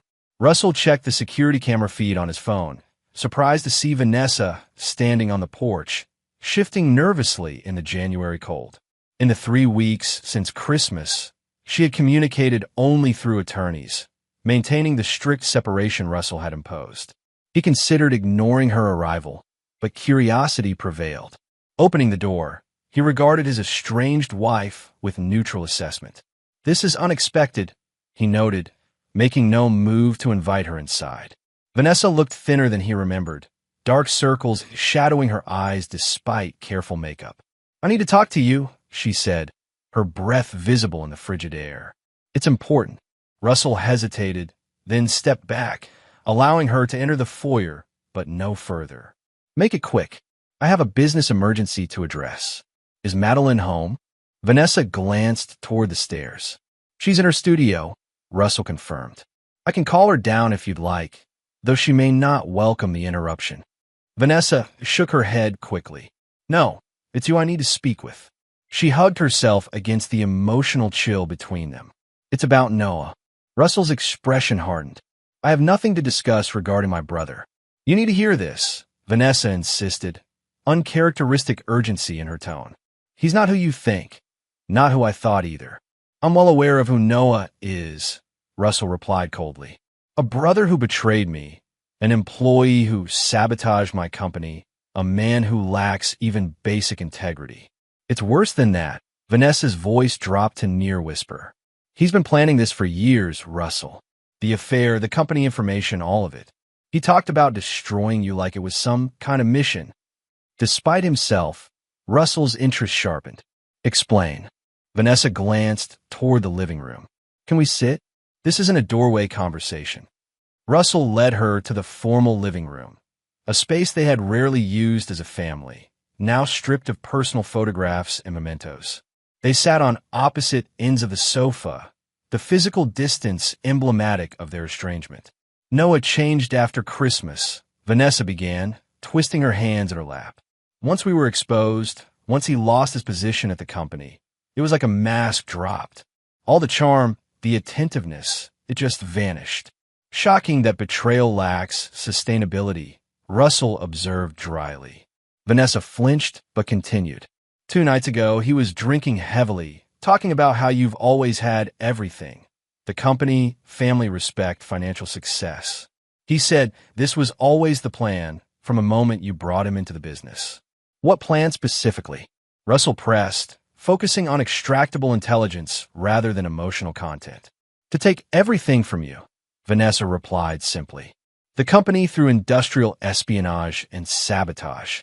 Me through the affair, which he admitted was initially strategic rather than emotional.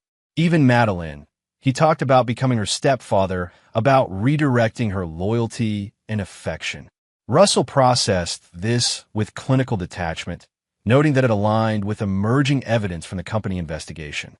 "Why are you telling me this now?" Vanessa met his gaze directly for the first time. "Because I'm afraid of him, Russell. Last night, he was talking about what happens when the legal nonsense is finished. How he'll finally settle things with you personally. He had a gun, Russell. I've never seen him with a weapon before." This new information shifted the threat assessment significantly. Russell had anticipated professional and legal challenges from Noah, but physical violence represented escalation beyond expected parameters. "Have you reported this to the police?" he asked. Vanessa shook her head. What would I say? My married lover, who's also my brother-in-law, made vague threats while drunk? They dismiss it as divorce drama. She wasn't wrong. Without specific evidence of imminent threat, law enforcement would consider this a private matter. Where is Noah now? Russell inquired, already formulating additional security measures. Construction site meeting, according to his calendar, with someone from Westridge. Vanessa twisted her wedding ring, which she still wore despite their separation. I moved my things out this morning. I'm staying at the gallery apartment temporarily. Russell studied her, assessing truthfulness versus manipulation. Vanessa had always been emotionally expressive, her feelings transparent on her face. The fear he observed now appeared genuine, as did her regret. Why did you do it? He asked suddenly, the question emerging unbidden from some still wounded part of him. 14 months, Vanessa.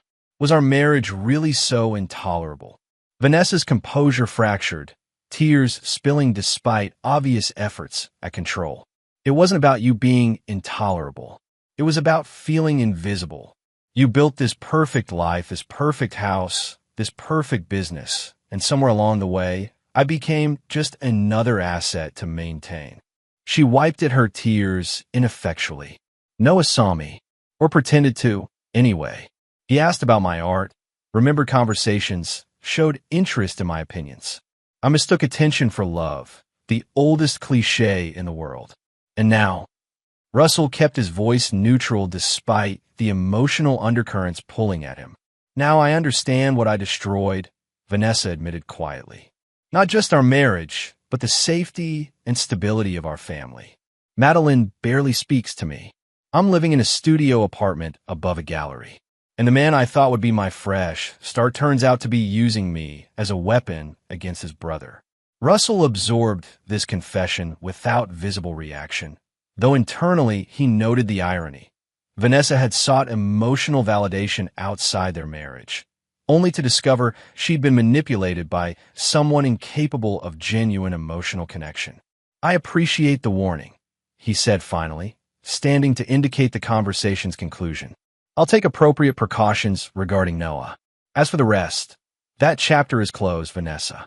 She rose as well, resignation evident in her posture. I know. I didn't come here seeking reconciliation, just to warn you and maybe... She hesitated, maybe to admit I was wrong. About everything. As Russell escorted her to the door, Madeline appeared at the top of the stairs, her expression hardening at the sight of her mother. Mom, she acknowledged coolly. Unexpected visit. Just leaving, Vanessa replied, her smile tremulous. Your father and I had business to discuss. You look good, Maddie. The RISD application go out. Last week, Madeline confirmed without elaboration. Dad's been helping with the portfolio selection. The deliberate emphasis on Russell's involvement struck Vanessa visibly. She nodded, accepting the implicit rejection without protest. You'll be extraordinary wherever you go, she offered simply, then turned to Russell. Thank you for listening.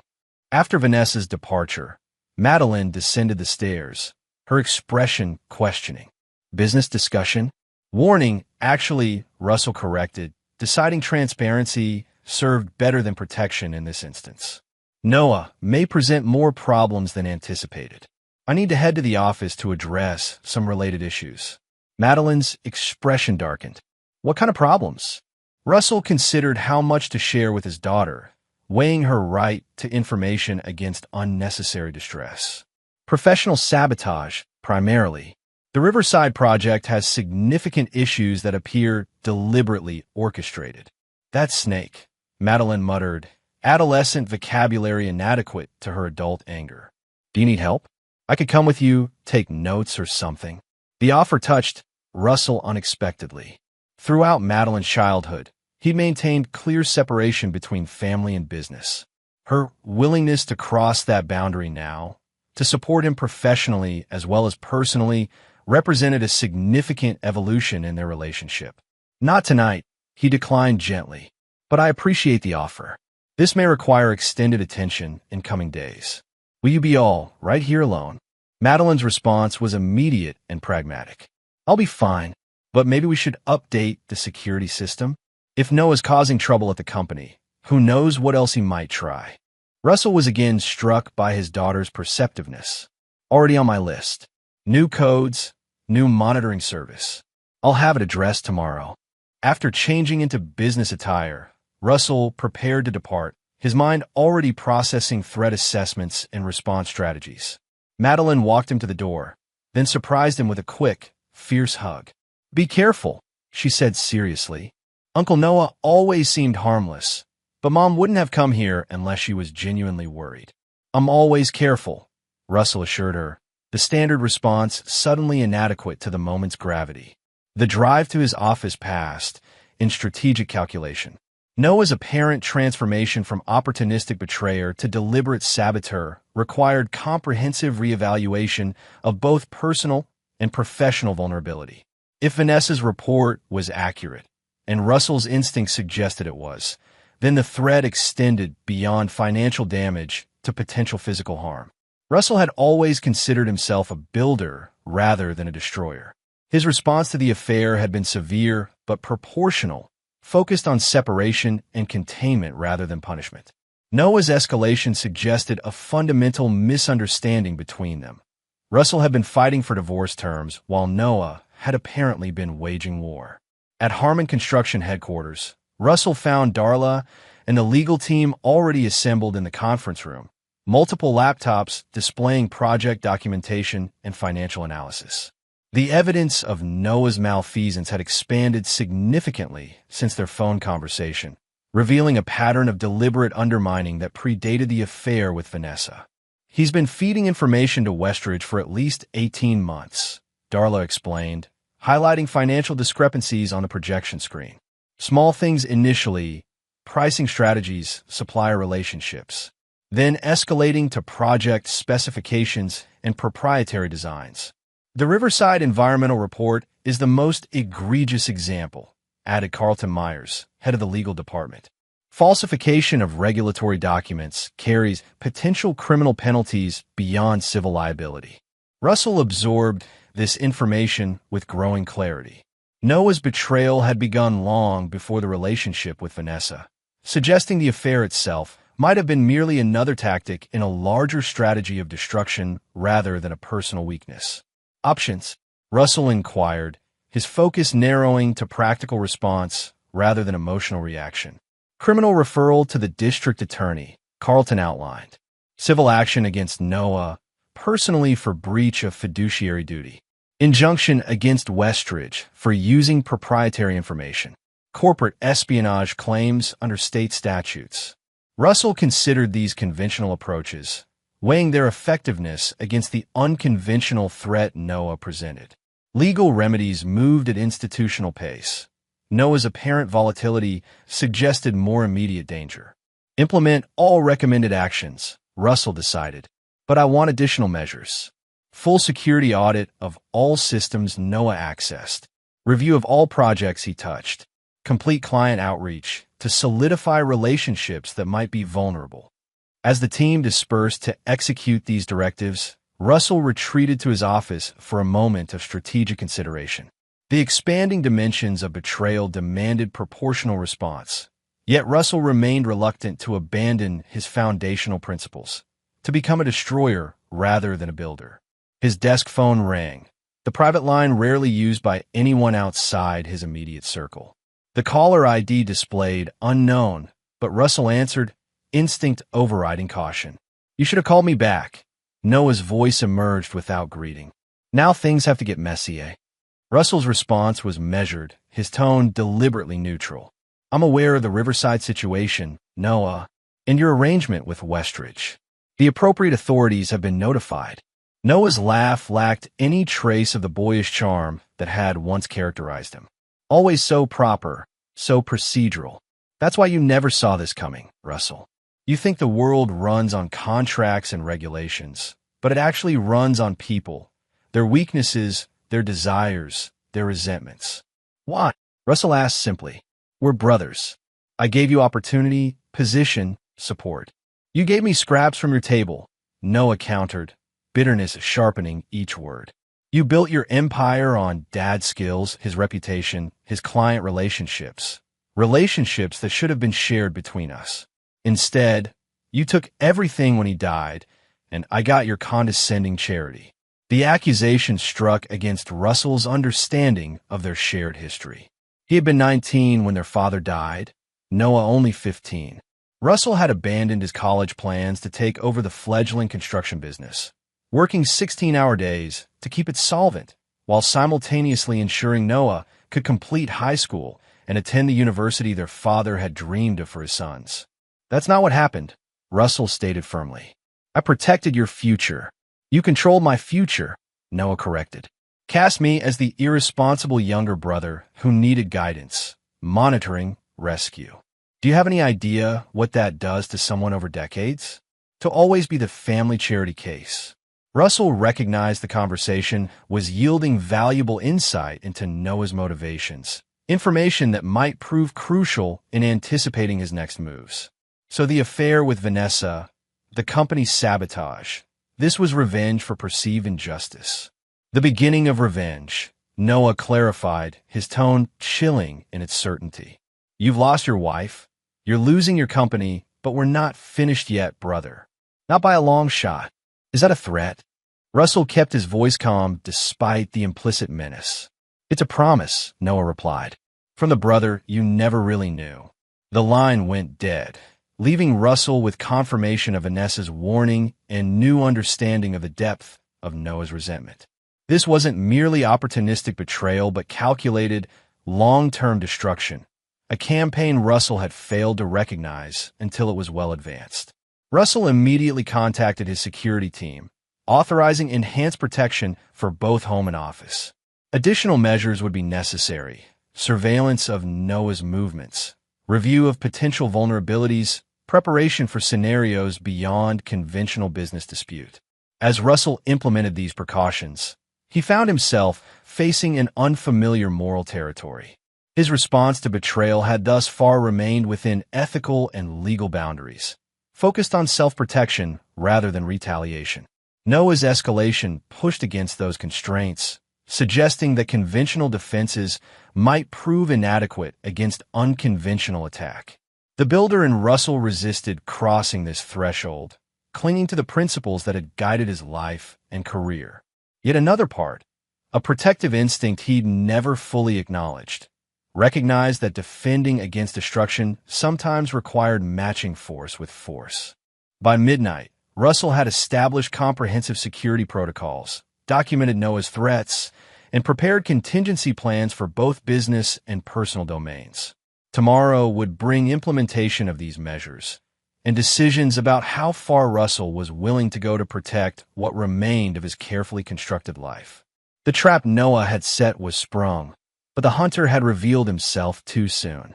Now Russell would respond not as the predictable, procedural brother Noah believed him to be, but as the man betrayal had transformed him into someone capable of calculated response rather than mere reaction. The game had changed, the rules with it. Chapter 8, Counterstrikes. February arrived with record-breaking cold and a convergence of crises that tested Russell's strategic capabilities beyond any previous challenge. The Riverside project remained suspended pending environmental review, placing enormous financial pressure on Harmon Construction. Legal proceedings against Noah had begun, but moved with frustrating judicial lethargy. Most concerning, Noah's threatening behavior had escalated from verbal warnings to practical action. Russell's car had been vandalized in the company parking garage, brake lines cut in a manner that would have caused catastrophic failure at highway speeds had the security team not discovered the tampering during routine inspection. The home security system had detected multiple intrusion attempts at the property perimeter. Most alarmingly, Madeline had reported being followed by an unfamiliar vehicle on her drive home from art class, a black SUV that matched the description of Noah's recent purchase. No direct evidence connected Noah to these incidents, but the pattern was unmistakable. He had progressed from professional sabotage to personal endangerment, apparently determined to inflict maximum damage before legal consequences could materialize. We need to consider a restraining order, Garrett advised during their weekly strategy session at Russell's home. The surveillance footage of him testing your security system should be sufficient grounds. Russell shook his head slightly. A restraining order is a paper shield. It might create legal consequences after an incident, but it doesn't prevent action. Then what's your alternative? Garrett pressed, concern evident in his expression. This isn't just business anymore, Russell. He's escalating toward violence. Russell had indeed developed alternatives, though he hesitated to share them fully even with his oldest friend. The past month had forced a fundamental reassessment of his response to betrayal, a recognition that conventional, reactive measures proved inadequate against Noah's determined campaign. I'm implementing appropriate precautions, Russell assured Garrett, both defensive and preemptive. Before Garrett could press for details, Russell's phone chimed with a specific alert tone, one he'd assigned to the private investigator hired after Noah's threatening call. Russell excused himself to take the call in his office, closing the door for privacy. Mr. Harmon, Victor Reese's gravelly voice reflected his 20 years in military intelligence before entering private investigation. We have confirmation on both fronts. Russell activated the office's sound dampening system, a security measure installed after Christmas. Go ahead. Financial confirmation first, Reese continued. Your brother's been moving significant assets offshore through a shell company structure originating in Panama. Approximately $2.4 million over the past 14 months. This aligned with Russell's suspicions. The time frame corresponded precisely with the beginning of Noah's affair with Vanessa, suggesting financial preparation for eventual exposure and consequence. Source of funds? Russell inquired, already anticipating the answer. Mixed, Reese confirmed. Some personal accounts, but the majority appears to be diverted from Harmon Construction through various channels. Subconsultant payments, materials markup, kickback arrangements with certain vendors. Russell absorbed this without visible reaction, though the scale of embezzlement exceeded his estimates. Noah hadn't merely betrayed Russell's trust. He'd systematically stolen company assets while simultaneously undermining its projects. Any other matter? Russell pressed. Confirmed as well. Reese's tone reflected professional concern. Your brother met with Maurice Dunleavy yesterday at the Westside Motel. Cash payment exchanged, no receipt. Dunleavy has 3 prior assault convictions and known associations with contract enforcement specialists. The euphemism was clear. Noah had hired muscle, potentially for services beyond intimidation. This development transformed the threat assessment from potential to imminent, justifying measures Russell had previously considered extreme. Implementation status? Russell asked, his decision crystallizing. Assets are positioned, Reese confirmed. Awaiting your authorization. Russell paused, aware that this moment represented a significant moral threshold. His response to betrayal had thus far remained within legal parameters, focused on separation and protection rather than retaliation. The plan he developed with Reese pushed beyond those boundaries into actively offensive measures, a fundamental shift from builder to destroyer. Proceed, Russell directed, his voice steady despite the gravity of the authorization. Full implementation, timeline as discussed. Understood, Reese acknowledged. Initial results within 24 hours. I'll report directly. After ending the call, Russell returned to the living room where Garrett waited with barely contained concern. Something's happened, his friend observed immediately. You've got that look, the one from college when someone challenged you to impossible design constraints. Russell considered how much to reveal. Garrett was both friend and attorney, placing him in a complex ethical position regarding certain aspects of Russell's counterplan. Noah has escalated beyond my earlier assessment, Russell acknowledged, deciding limited transparency served their friendship better than complete opacity. He's been embezzling from the company while simultaneously arranging physical threats. Garrett straightened, professional concern overtaking personal. Physical threats? Against you specifically? Against my family, Russell clarified. Evidence suggests he's hired individuals with violent backgrounds, potentially targeting Madeline to maximize emotional impact. Christ, Garrett muttered, running a hand through his thinning hair. That's beyond divorce ugliness or business dispute. That's criminal conspiracy. We need to involve law enforcement immediately. I'm addressing it through alternative channels first, Russell replied carefully. More efficient, more reliable.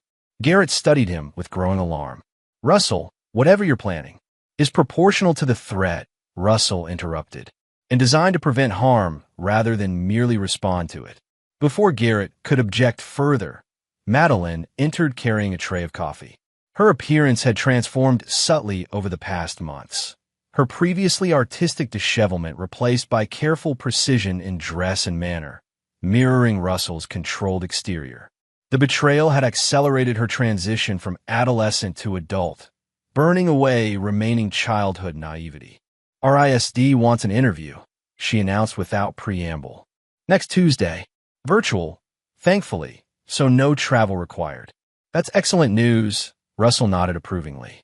Their acceptance rate is under 20%. An interview request suggests serious interest. Madeline set down the tray, her movements deliberately casual, though Russell detected underlying tension. Have we heard anything from the security company about the car following me? Their report was supposed to come today. This direct reference to ongoing threats in front of Garrett forced Russell to navigate carefully between reassurance and honesty. They've identified the vehicle, he confirmed. Appropriate measures are being implemented. Garrett's expression sharpened at this oblique reference. What measures exactly?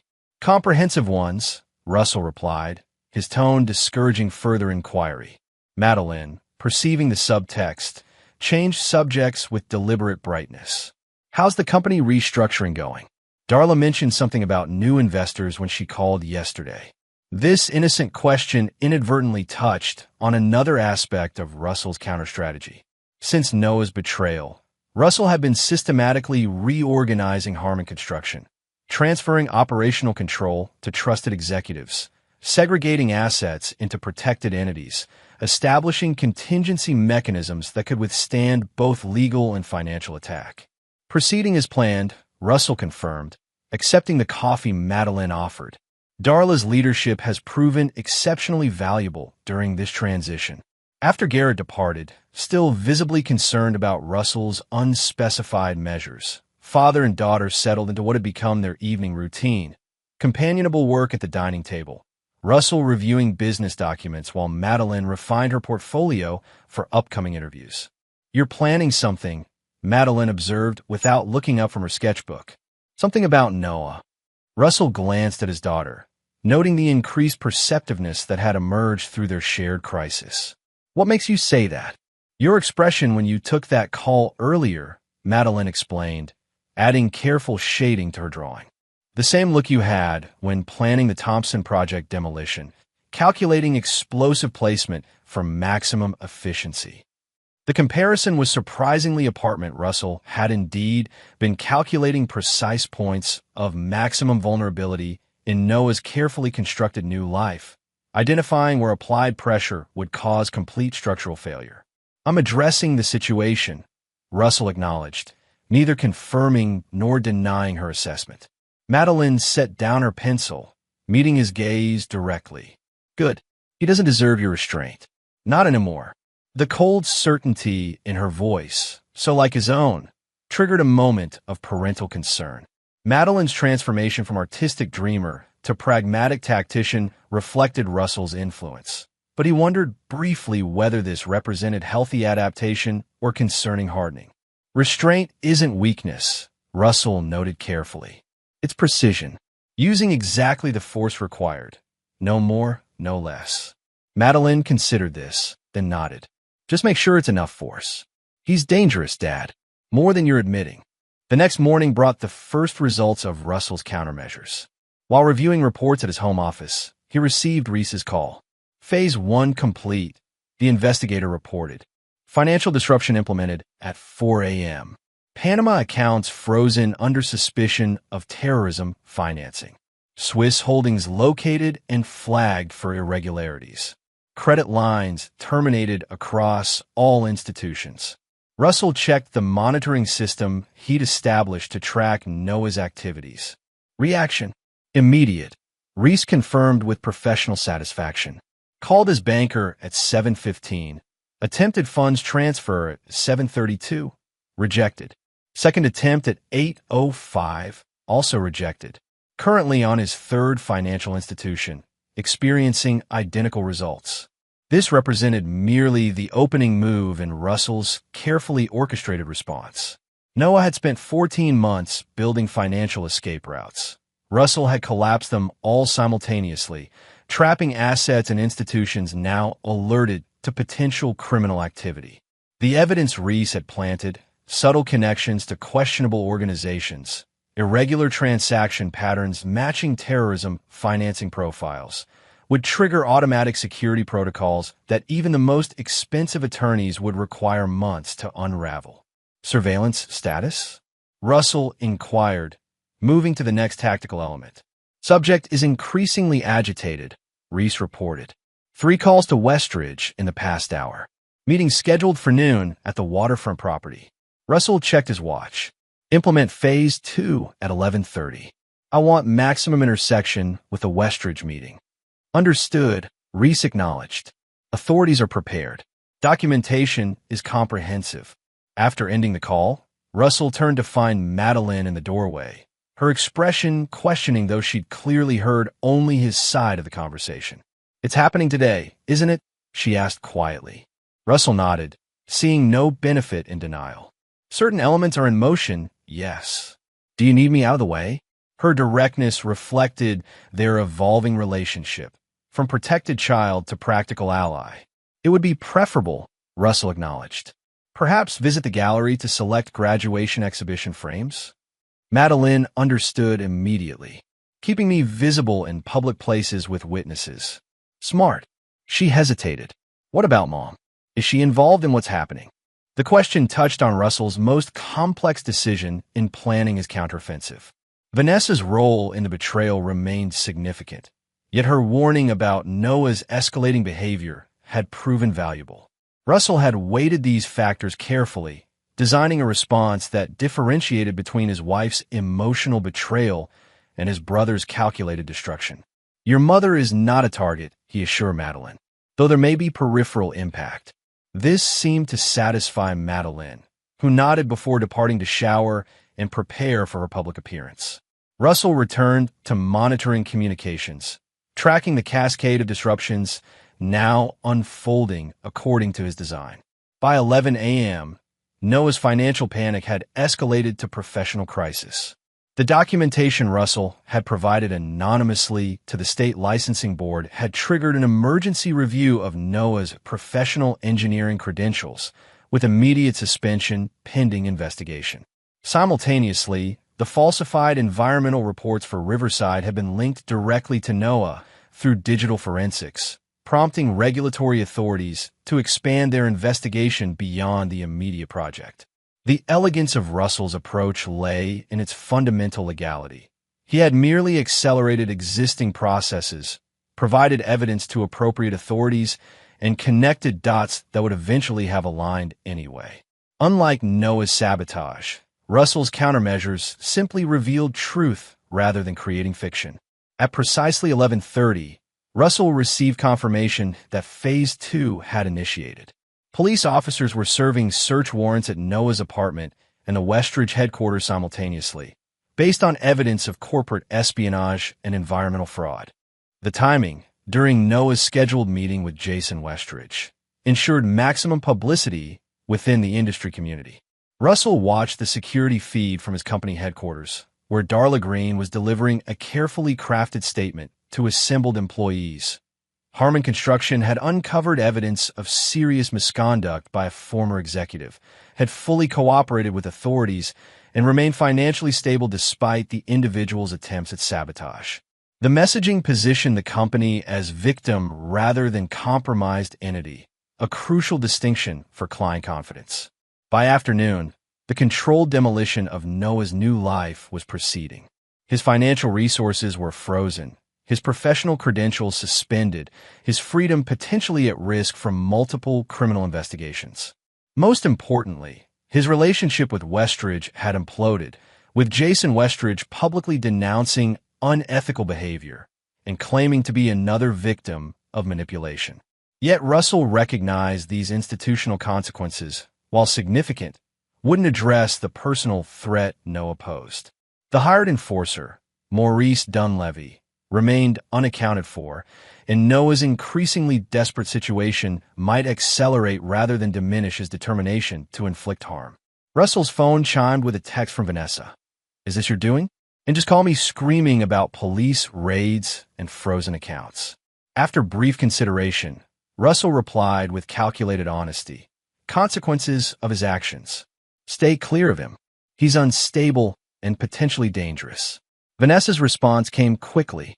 Too late. He's here now, demanding money, keys to my car, threatening to make Russell pay by hurting me. This development required immediate adjustment to Russell's timeline. He contacted Reese immediately. Noah's at the gallery with Vanessa, Russell reported. Potential hostage situation developing. Nearest asset is 7 minutes out. Reese replied, professional comm masking evident concern. Police notification recommended. Russell considered options. The gallery occupied the ground floor of a historic building in downtown Greenwich, with Vanessa's temporary apartment on the second level. Limited exits, multiple large windows, moderate pedestrian traffic during business hours. No police yet, Russell decided. Have your asset establish perimeter observation only. I'm 5 minutes away. Not advisable for you to approach, Reese cautioned. Subject is increasingly unstable and explicitly threatens you. Precisely why I'm the appropriate extraction tool, Russell countered, already moving toward his car. Continue monitoring all communications. Prepare for rapid escalation if necessary. The drive to the gallery passed in focus calculation. Russell had anticipated potential confrontation with Noah, though not with Vanessa, as intermediary factor. This changed tactical parameters, but not strategic objective. Neutralized the threat Noah presented permanently, but legally. Russell parked a block from the gallery, approaching on foot through the service alley that connected to the building's rear entrance. The door required keycard access, but Russell had retained Vanessa's spare from their marriage, one of many contingency measures he'd preserved throughout the separation process. Inside, he moved silently through the storage area, years of construction site work having taught him how to distribute weight to avoid creaking floorboards. Voices carried from the gallery's main showroom. Noah's increasingly agitated, Vanessa's attempting calm de-escalation. You don't understand what he's done. Noah's voice cracked with stress. Everything's gone. Accounts frozen, credentials suspended, police crawling through my apartment. He's destroying me, Van. Violence won't solve anything, Vanessa replied, her tone revealing professional experience with agitated clients. Put the gun down, Noah. Let's think this through rationally.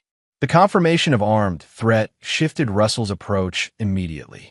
Direct confrontation now carried unacceptable risk.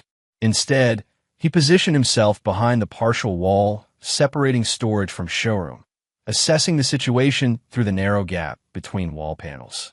Noah paced erratically before the gallery's main windows, a handgun gesturing carelessly as he moved. Vanessa stood behind the reception desk, maintaining the physical barrier between them. Most concerning was Noah's physical deterioration, unshaven, disheveled, with the unfocused movements of someone who hadn't slept in days. Russell withdrew his phone, texting Reese, subject armed, unstable. Gallery main room, V maintaining distance. Recommend police notification with emphasis on mental health response. I'm positioned in storage area. Reese's acknowledgement came immediately, along with confirmation that their asset had established visual on all exits. Russell returned his attention to the confrontation, evaluating intervention timing based on threat escalation. He was always going to win, Noah ranted, gesturing toward the windows. Perfect Russell with his perfect company and perfect family. Did you know her father left him controlling interest? I was 15, too young for legal responsibility, so Golden Boy got everything: property, client relationships, equipment. This revelation of decades-old resentment confirmed Russell's emerging understanding of his brother's motivations. Noah's betrayal hadn't begun with the affair. It had roots in their father's death and the unequal distribution of responsibility and authority that followed. Russell tried to include you, Vanessa countered, her voice steady despite evident fear. He brought you into the company, supported your professional development. He kept me dependent, Noah shouted, slamming his free hand against the display pedestal. Always the junior partner, always requiring his approval, his signature, his permission. Do you have any idea what that does to someone? Year after year of being the lesser brother. The accusation carried genuine pain beneath its rage, a distorted perception that nonetheless reflected Noah's lived experience. Russell absorbed this insight without emotional reaction, maintaining tactical focus on the immediate threat. Whatever issues you have with Russell, they're between you and him. Vanessa attempted reason again. Using me as leverage only compounds the problem. Noah's laugh held no humor. There is no more problem to compound, Van. It's over. My career, my finances, my future, all gone in a single morning. The only question remaining is how much I take from him before I go down. The statement confirmed Russell's risk assessment. Noah had reached the destruction phase of his emotional collapse, focused on inflicting maximum damage without regard for consequences. This represented peak danger, requiring immediate intervention. Russell calmly calculated angles, timing, and relative positions. Noah stood at the gallery's center, attention focused on Vanessa and the street-facing windows. Russell had the advantages of surprise, superior physical condition, and strategic clarity, but Noah held the critical element of firearms capability. A notification tone from Noah's pocket provided the necessary opportunity. As Noah fumbled to check his phone one-handed, Russell moved, crossing the storage threshold into the main gallery and covering the 15 feet to Noah before his brother could fully register the new presence. Russell's first strike targeted Noah's weapon hand, a precise blow to the wrist that disrupted grip and neural function simultaneously. The gun clattered to the hardwood floor as Russell's second movement swept Noah's legs, taking him to the ground with controlled force. Noah fought back with desperate strength, landing a glancing blow to Russell's jaw before Russell established positional control. Unlike Noah, who'd spent his life behind desks and in client meetings, Russell had worked construction sites for decades, developing functional strength that theoretical knowledge couldn't match. "It's over, Noah," Russell stated calmly, pinning his brother with practiced efficiency. "Police are en route. The gun gives them everything needed for immediate arrest, regardless of financial investigations." "You've taken everything," Noah gasped, struggling ineffectively against Russell's hold. "Again, you destroyed everything," Russell corrected, increasing pressure slightly as Noah continued to resist. "I'm merely ensuring appropriate consequences." Vanessa had retrieved the weapon, placing it carefully on a high shelf before calling emergency services. Russell maintained control of Noah until police arrived minutes later, professionally documenting the situation and taking Noah into custody on multiple charges: illegal weapons possession, assault, criminal threatening. As they led Noah away, he turned back to Russell with naked hatred. "This isn't finished," he spat. "Not while I still breathe." Russell met his brother's gaze with calm certainty. "Actually, it is finished. Completely and irreversibly." Only after police departed with Noah did Russell allow himself to assess Vanessa, who sat trembling at the reception desk, shock finally overtaking her professional composure. "Are you injured?" he asked, maintaining practical focus. She shook her head. "No," frightened but unharmed. She looked up at Russell, genuine gratitude mixing with lingering guilt. "You came yourself. Why not send security? Or just call police immediately?" "Tactical assessment," Russell replied simply. The situation required precise intervention with minimal collateral damage. Vanessa studied him with newfound perception. "You're not who I thought you were," she observed quietly. "All these years, I saw the builder, the planner, the methodical businessman. I never recognized the strategist beneath." "People generally don't," Russell acknowledged, the observation neither prideful nor resentful, merely factual. Before further conversation could develop, Russell's phone alerted him to Reese's call. He stepped aside to take it, maintaining situational awareness of the gallery space. Final confirmation, Reese reported. All electronic evidence has been delivered to authorities.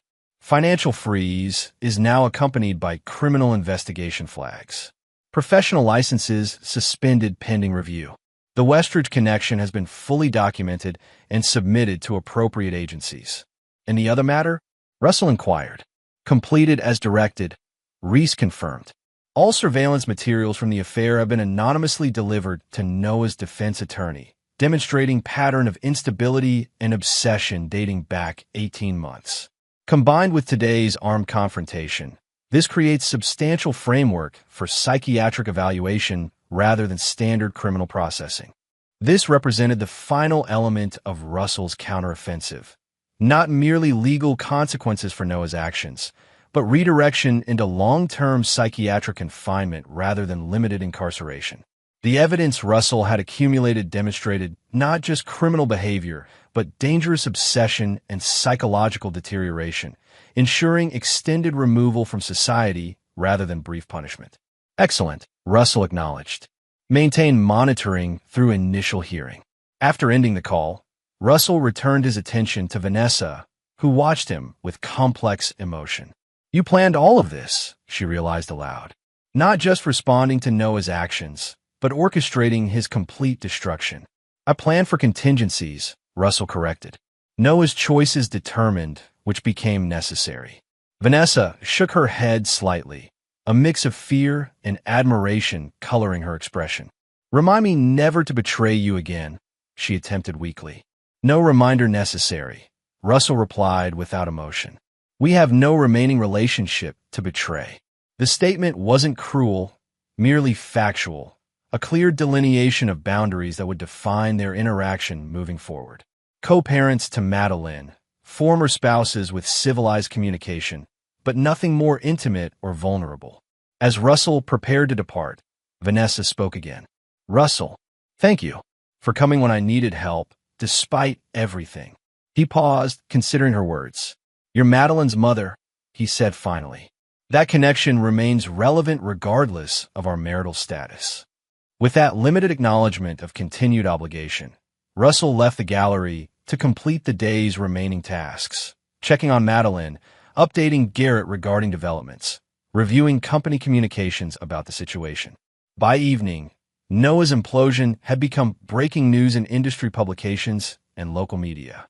His arrest followed financial irregularities, professional misconduct allegations, and corporate espionage investigations, a comprehensive destruction executed through entirely legal mechanisms.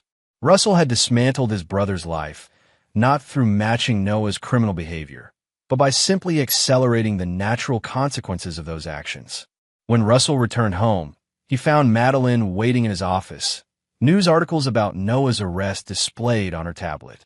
It worked, she observed, her expression reflecting mature understanding beyond her years. All of it. Russell nodded, removing his jacket. Natural consequences appropriately timed. Madeline studied him with the same analytical perception he'd often turn on architectural plans. You could have destroyed Mom the same way, she noted. But you didn't. Different situations required different responses, Russell explained, pouring a modest measure of scotch.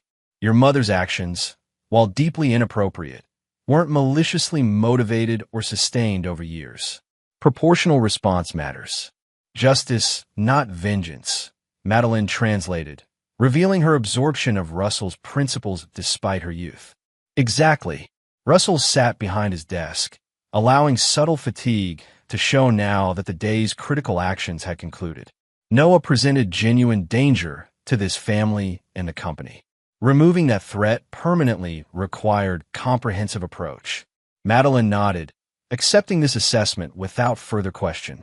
Their relationship had transformed through crisis into something approaching partnership. Not equal in experience or authority, but sharing fundamental values and understanding. RSD called while you were out, she offered, changing subjects with deliberate normalcy. The interview went well. They're offering early admission with partial scholarship. This positive development, Madeline's artistic future, securing foundation despite family upheaval, provided appropriate counterbalance to the day's destructive necessities. Russell allowed himself a genuine smile, pride temporarily overriding tactical focus. Congratulations, he offered simply. Well-deserved recognition. As they discussed exhibition requirements and housing arrangements for the fall semester, Russell monitored continued updates on Noah's situation. The initial hearing had concluded with denial of bail based on flight risk and public safety concerns, with psychiatric evaluation ordered before further proceedings. Examination of devices seized during the apartment search had revealed extensive documentation of Noah's obsession with destroying Russell. Journal entries dating back years, surveillance photographs, detailed revenge scenarios. The evidence Russell had carefully curated and anonymously provided created a comprehensive narrative. Noah's deteriorating mental health had manifested in criminal behavior, culminating in armed confrontation. This framework ensured long-term confinement and treatment rather than brief incarceration, permanent neutralization of the threat, while maintaining technical legality throughout the process. By bedtime, Russell's counteroffensive had achieved all primary objectives. Noah removed from society through legal mechanisms, company stability preserved through transparent communication and leadership transition, family security re-established through practical protections. The personal and professional structures Noah had attempted to destroy now stood reinforced, adapted to withstand not just this attack, but potential future threats as well. As Russell completed his evening routine, security checks, communication reviews, preparation for tomorrow, he acknowledged the transformation these months had required. The betrayal had forced evolution from builder to defender, from creator to strategic warrior. This adaptation, while necessary, carried costs in trust and connection that might never fully heal. Yet Russell recognized that foundations, once properly reconstructed after damage, often exceeded their original strength. The rebuilt life, emerging from betrayal's wreckage, wouldn't replicate what existed before, but perhaps it didn't need to. Perhaps this new construction, designed with hard-earned wisdom about structural vulnerabilities, might ultimately prove more resilient than its predecessor. With this architectural insight providing philosophical comfort, Russell Harmon completed his day of justice delivered, preparing for the reconstruction that would follow destruction's necessary conclusion. Chapter 9. Foundations Rebuilt. 3 months after Noah's arrest, summer settled over Greenwich with characteristic humidity and renewed energy. The Harmon residence had undergone subtle transformation. Interior walls repainted in warmer tones, furniture rearranged to optimize natural light, garden beds replanted with Madeline selections rather than Vanessa's preferred formal arrangements. Physical space reflecting psychological evolution, the home's atmosphere softening from showcase to sanctuary. Russell stood in his newly remodeled office, reviewing architectural plans for Harmon Construction's latest project, a community art center that would replace the abandoned Riverside development. After Noah's environmental fraud had been fully documented, Russell had pivoted the company away from commercial development towards civic infrastructure, rebuilding not just organizational stability, but public reputation as well. The community foundation called again. Darla Green announced from the doorway, tablet in hand. They want to confirm your attendance at the groundbreaking ceremony next month. Russell nodded, marking a dimension adjustment on the blueprints. Schedule it. Full press coverage, charitable component, as discussed. Darla made the notation, then hesitated with uncharacteristic uncertainty. There's something else. The psychiatric hospital called. Noah's requesting visitation. The statement landed with minimal impact, Russell having anticipated this development eventually. 3 months of intensive treatment had apparently progressed Noah to the stage where controlled external contact became therapeutically appropriate. Denied, Russell replied without hesitation. Forward all such requests to legal for standard response. He's apparently shown significant improvement, Darla continued, fulfilling her professional obligation to provide complete information. The treatment team suggests family reconciliation might prove beneficial to his recovery. Russell looked up from the blueprints, his expression reflecting neither anger nor distress, merely pragmatic assessment. His recovery is their professional responsibility. Our security remains mine. The separation stays absolute. This decision reflected neither vengeance nor emotional reaction, but calculated risk management. Noah's betrayal had revealed fundamental character deficiencies no treatment could fully mitigate. Russell had no intention of re-establishing connection that might eventually threaten the stability he'd reconstructed. Understood, Darla acknowledged, recognizing the matter closed. On a more positive note, the quarterly financials exceeded projections by 17%. The restructuring has delivered better than anticipated efficiency. This news confirmed Russell's strategic wisdom in using crisis as catalyst for comprehensive organizational change. Following Noah's removal, Russell had implemented the transition plan developed during December's initial response, elevating Darla to operational leadership while he focused on strategic direction and design innovation. The hybrid role suited his evolving priorities, allowing creative fulfillment while maintaining control of critical decisions. Excellent, Russell nodded. Implement the employee bonus structure we discussed. Performance at this level deserves appropriate recognition. After Darla departed, Russell returned to the architectural plans with renewed focus. The Arts Center represented personal evolution as much as professional pivot, incorporating Madeline's input regarding studio layouts and gallery spaces, blending Russell's structural with artistic functionality in ways their previous communication barrier might have prevented. His phone chimed with a text from Madeline. Mom asking if I can have dinner with her tonight before I leave. Thoughts?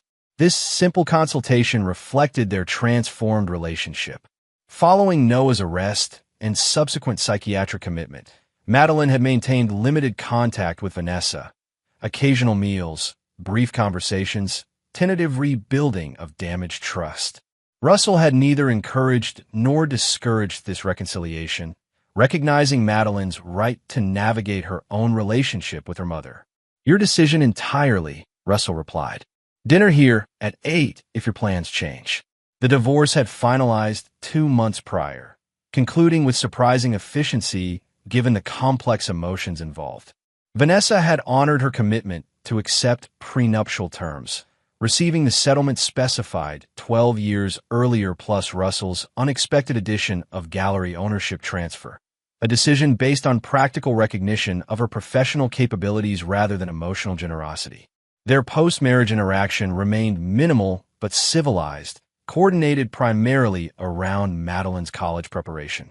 Tomorrow would mark a significant milestone in this cooperative separation, with both parents accompanying Madeline to RIS summer program orientation before she began full-time enrollment in September. Russell's phone rang with Garrett's distinctive tone, prompting momentary concern given his friend's awareness of Russell's work schedule. The final documentation arrived, Garrett announced without preamble. Westridge settlement fully executed. Funds transferred to the designated accounts. Case officially closed. This represented the conclusion of Harmon Construction's civil action against Westridge Development for corporate espionage and intellectual property theft. After Noah's criminal charges had been filed, Jason Westridge had rapidly sought settlement, desperate to distance his company from potential criminal conspiracy implications. Transfer the settlement funds to the Scholarship Foundation as discussed, Russell directed. Anonymous donor designation. Already initiated, Garrett confirmed. The board was quite surprised by the sudden 7-figure endowment. Russell had established the Construction Industry Scholarship Fund during spring reorganization, creating educational opportunities for students from disadvantaged backgrounds interested in architectural design and construction management.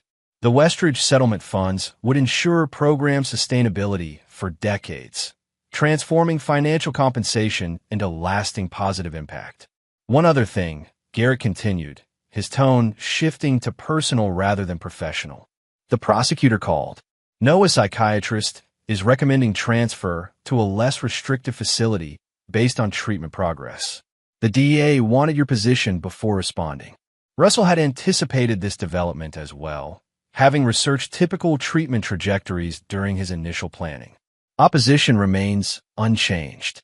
The psychiatric evaluation documented sustained, deliberate destructive intent spanning years. 3 months of medication compliance doesn't negate that reality. Understood, Garrett replied. I'll communicate your continued security concerns. The restraining order provides additional legal framework for maintaining separation. After ending the call, Russell completed his review of the Arts Center plans, approved the final adjustments, and prepared to leave the office. His work-life balance had shifted significantly since Christmas, deliberate adjustment rather than crisis-driven change, reclaiming personal time previously sacrificed to professional demands. Russell drove home through early evening traffic, mentally reviewing tomorrow's RISD orientation schedule. Madeline's acceptance had represented one positive outcome amid months of challenge. Her artistic talent recognized with substantial scholarship and advanced placement. The summer program would allow early acclimation to collegiate environment while completing final portfolio development. At home, Russell found Madeline on the back patio, sketching the garden with focused concentration. Her artistic style had evolved significantly during recent months, incorporating into her previously fluid approach, structure balancing expression in visual parallel to her personal development. Going to Mom's for dinner, she announced without looking up from her drawing.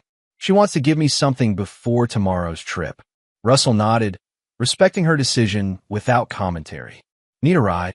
No thanks, Madeline replied, adding detailed shading to a garden bench. She's picking me up at 7. I'll be back by 9 to finish packing. Their communication had developed this comfortable efficiency.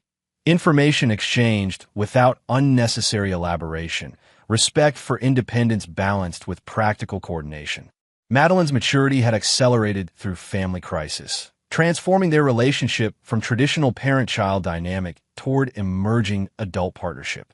The Arts Center plans are finalized, Russell mentioned, knowing her interest in the project extended beyond filial support.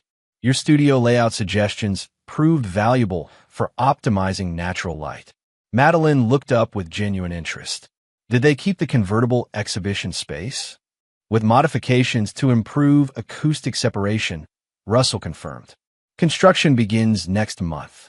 They discussed design details for several minutes, shared architectural vocabulary bridging their different perspectives. This common ground had developed gradually during rebuilding months. Russell recognizing artistic considerations beyond functional requirements. Madeline appreciating structural necessities underlying creative expression. After Madeline departed for dinner with Vanessa, Russell completed practical preparation for tomorrow's overnight trip. His phone chimed with a text from Reese, maintaining scheduled security updates despite diminished threat level. Subject remains in secured facility.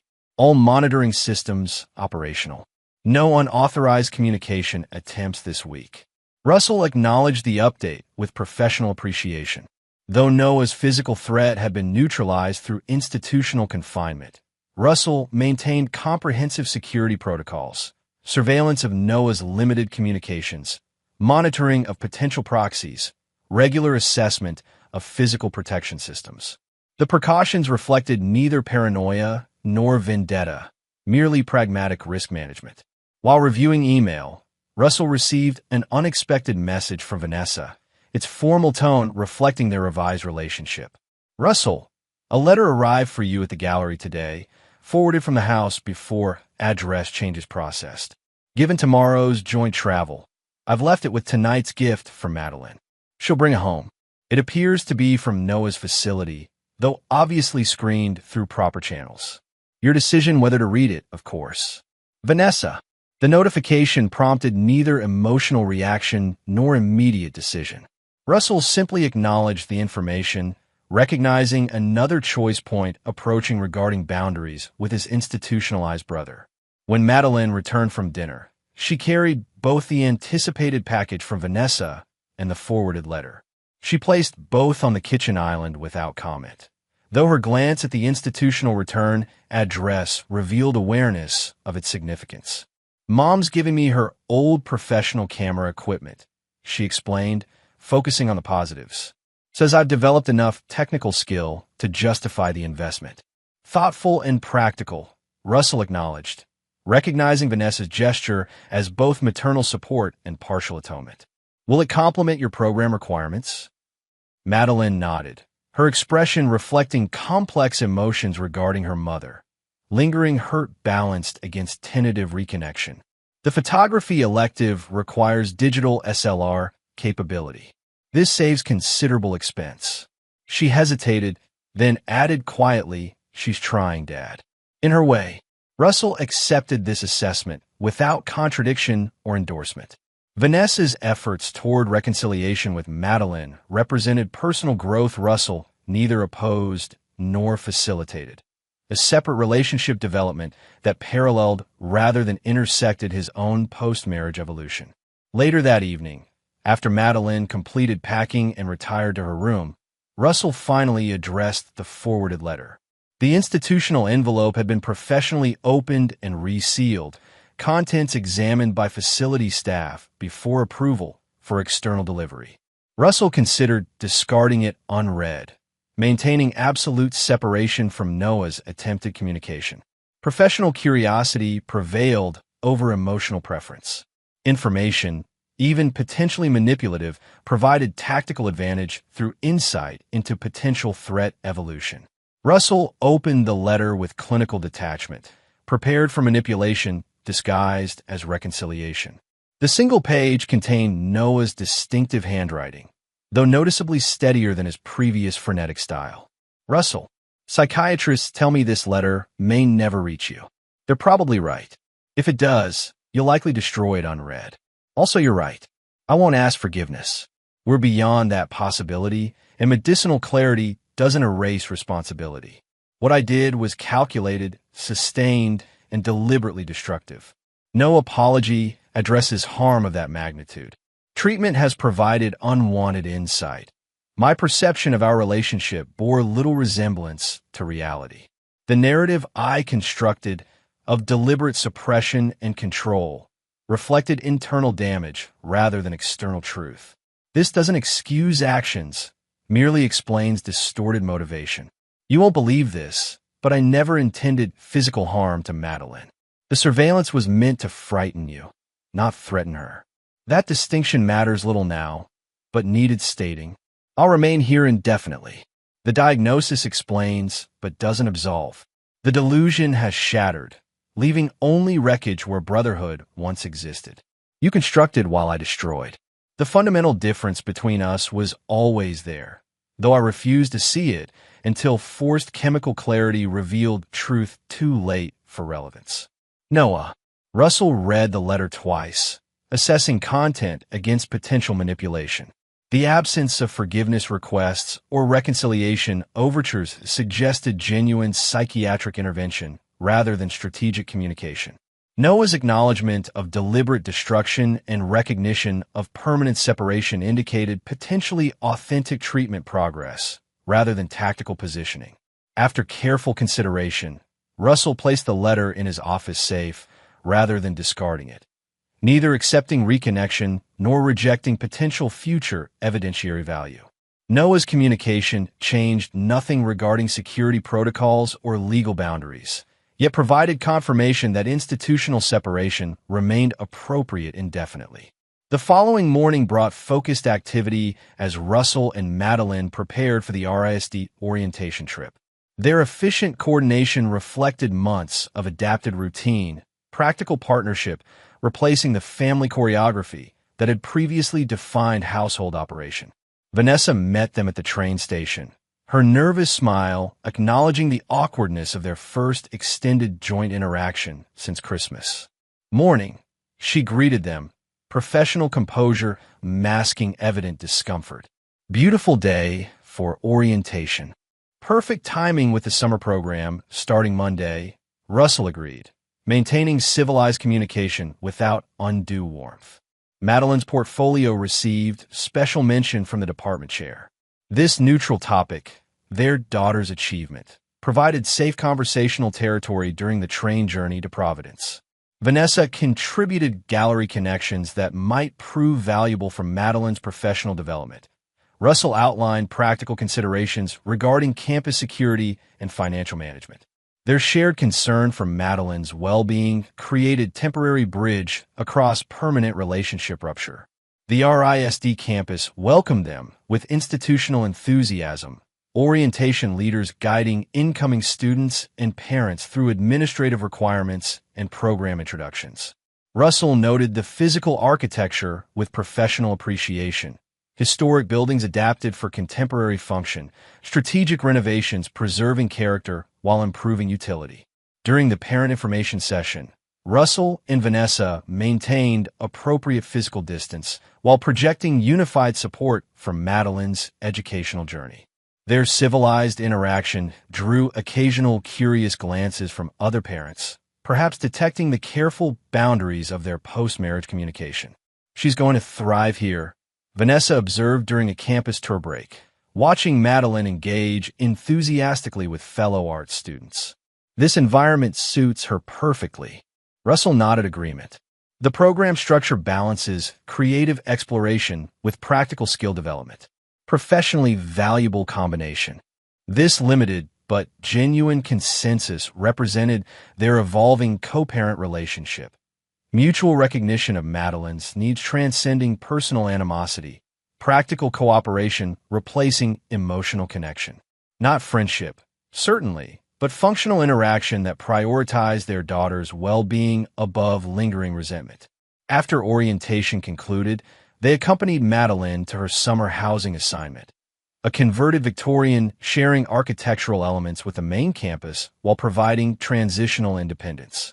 Russell assessed security features with habitual thoroughness, while Vanessa advised on space personalization, their different priorities complementing rather than conflicting. "I'll be fine," Madeline assured them, recognizing their protective instincts beneath practical guidance. The security system is comprehensive, roommates seem reasonable, and campus police maintain regular patrols. Her awareness of safety considerations reflected lingering effects from their family crisis. Innocence replaced by pragmatic risk assessment, artistic optimism balanced against practical caution. Russell noted this adaptation with mixed emotions, recognizing necessary maturation while regretting its acceleration through traumatic experience.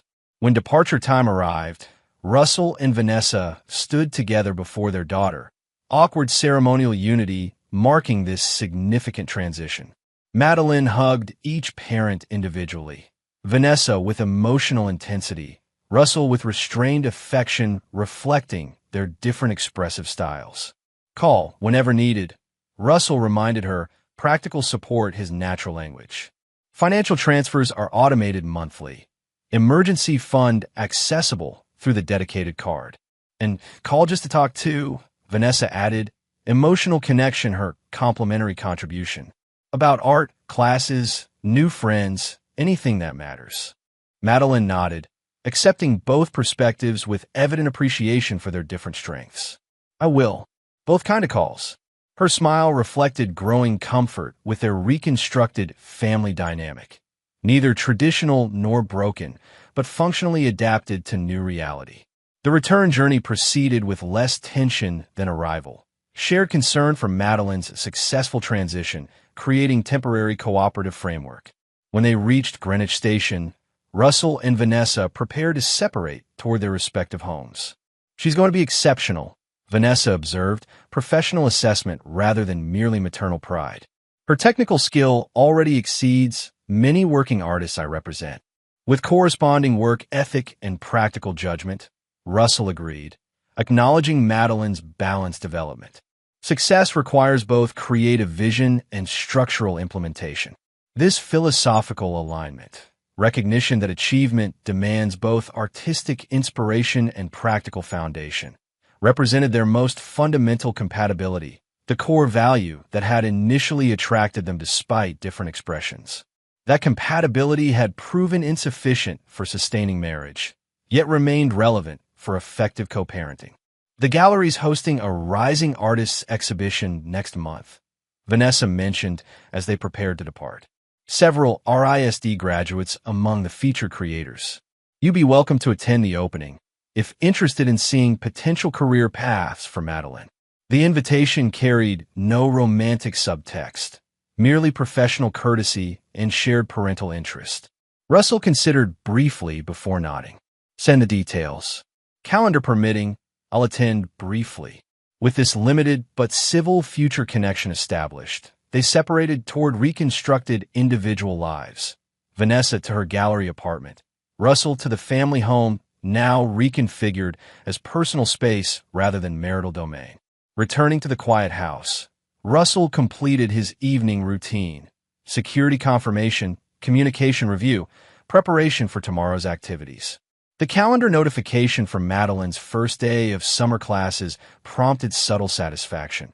His daughter's future progressing despite family reconfiguration, educational foundation providing stability amid personal transformation.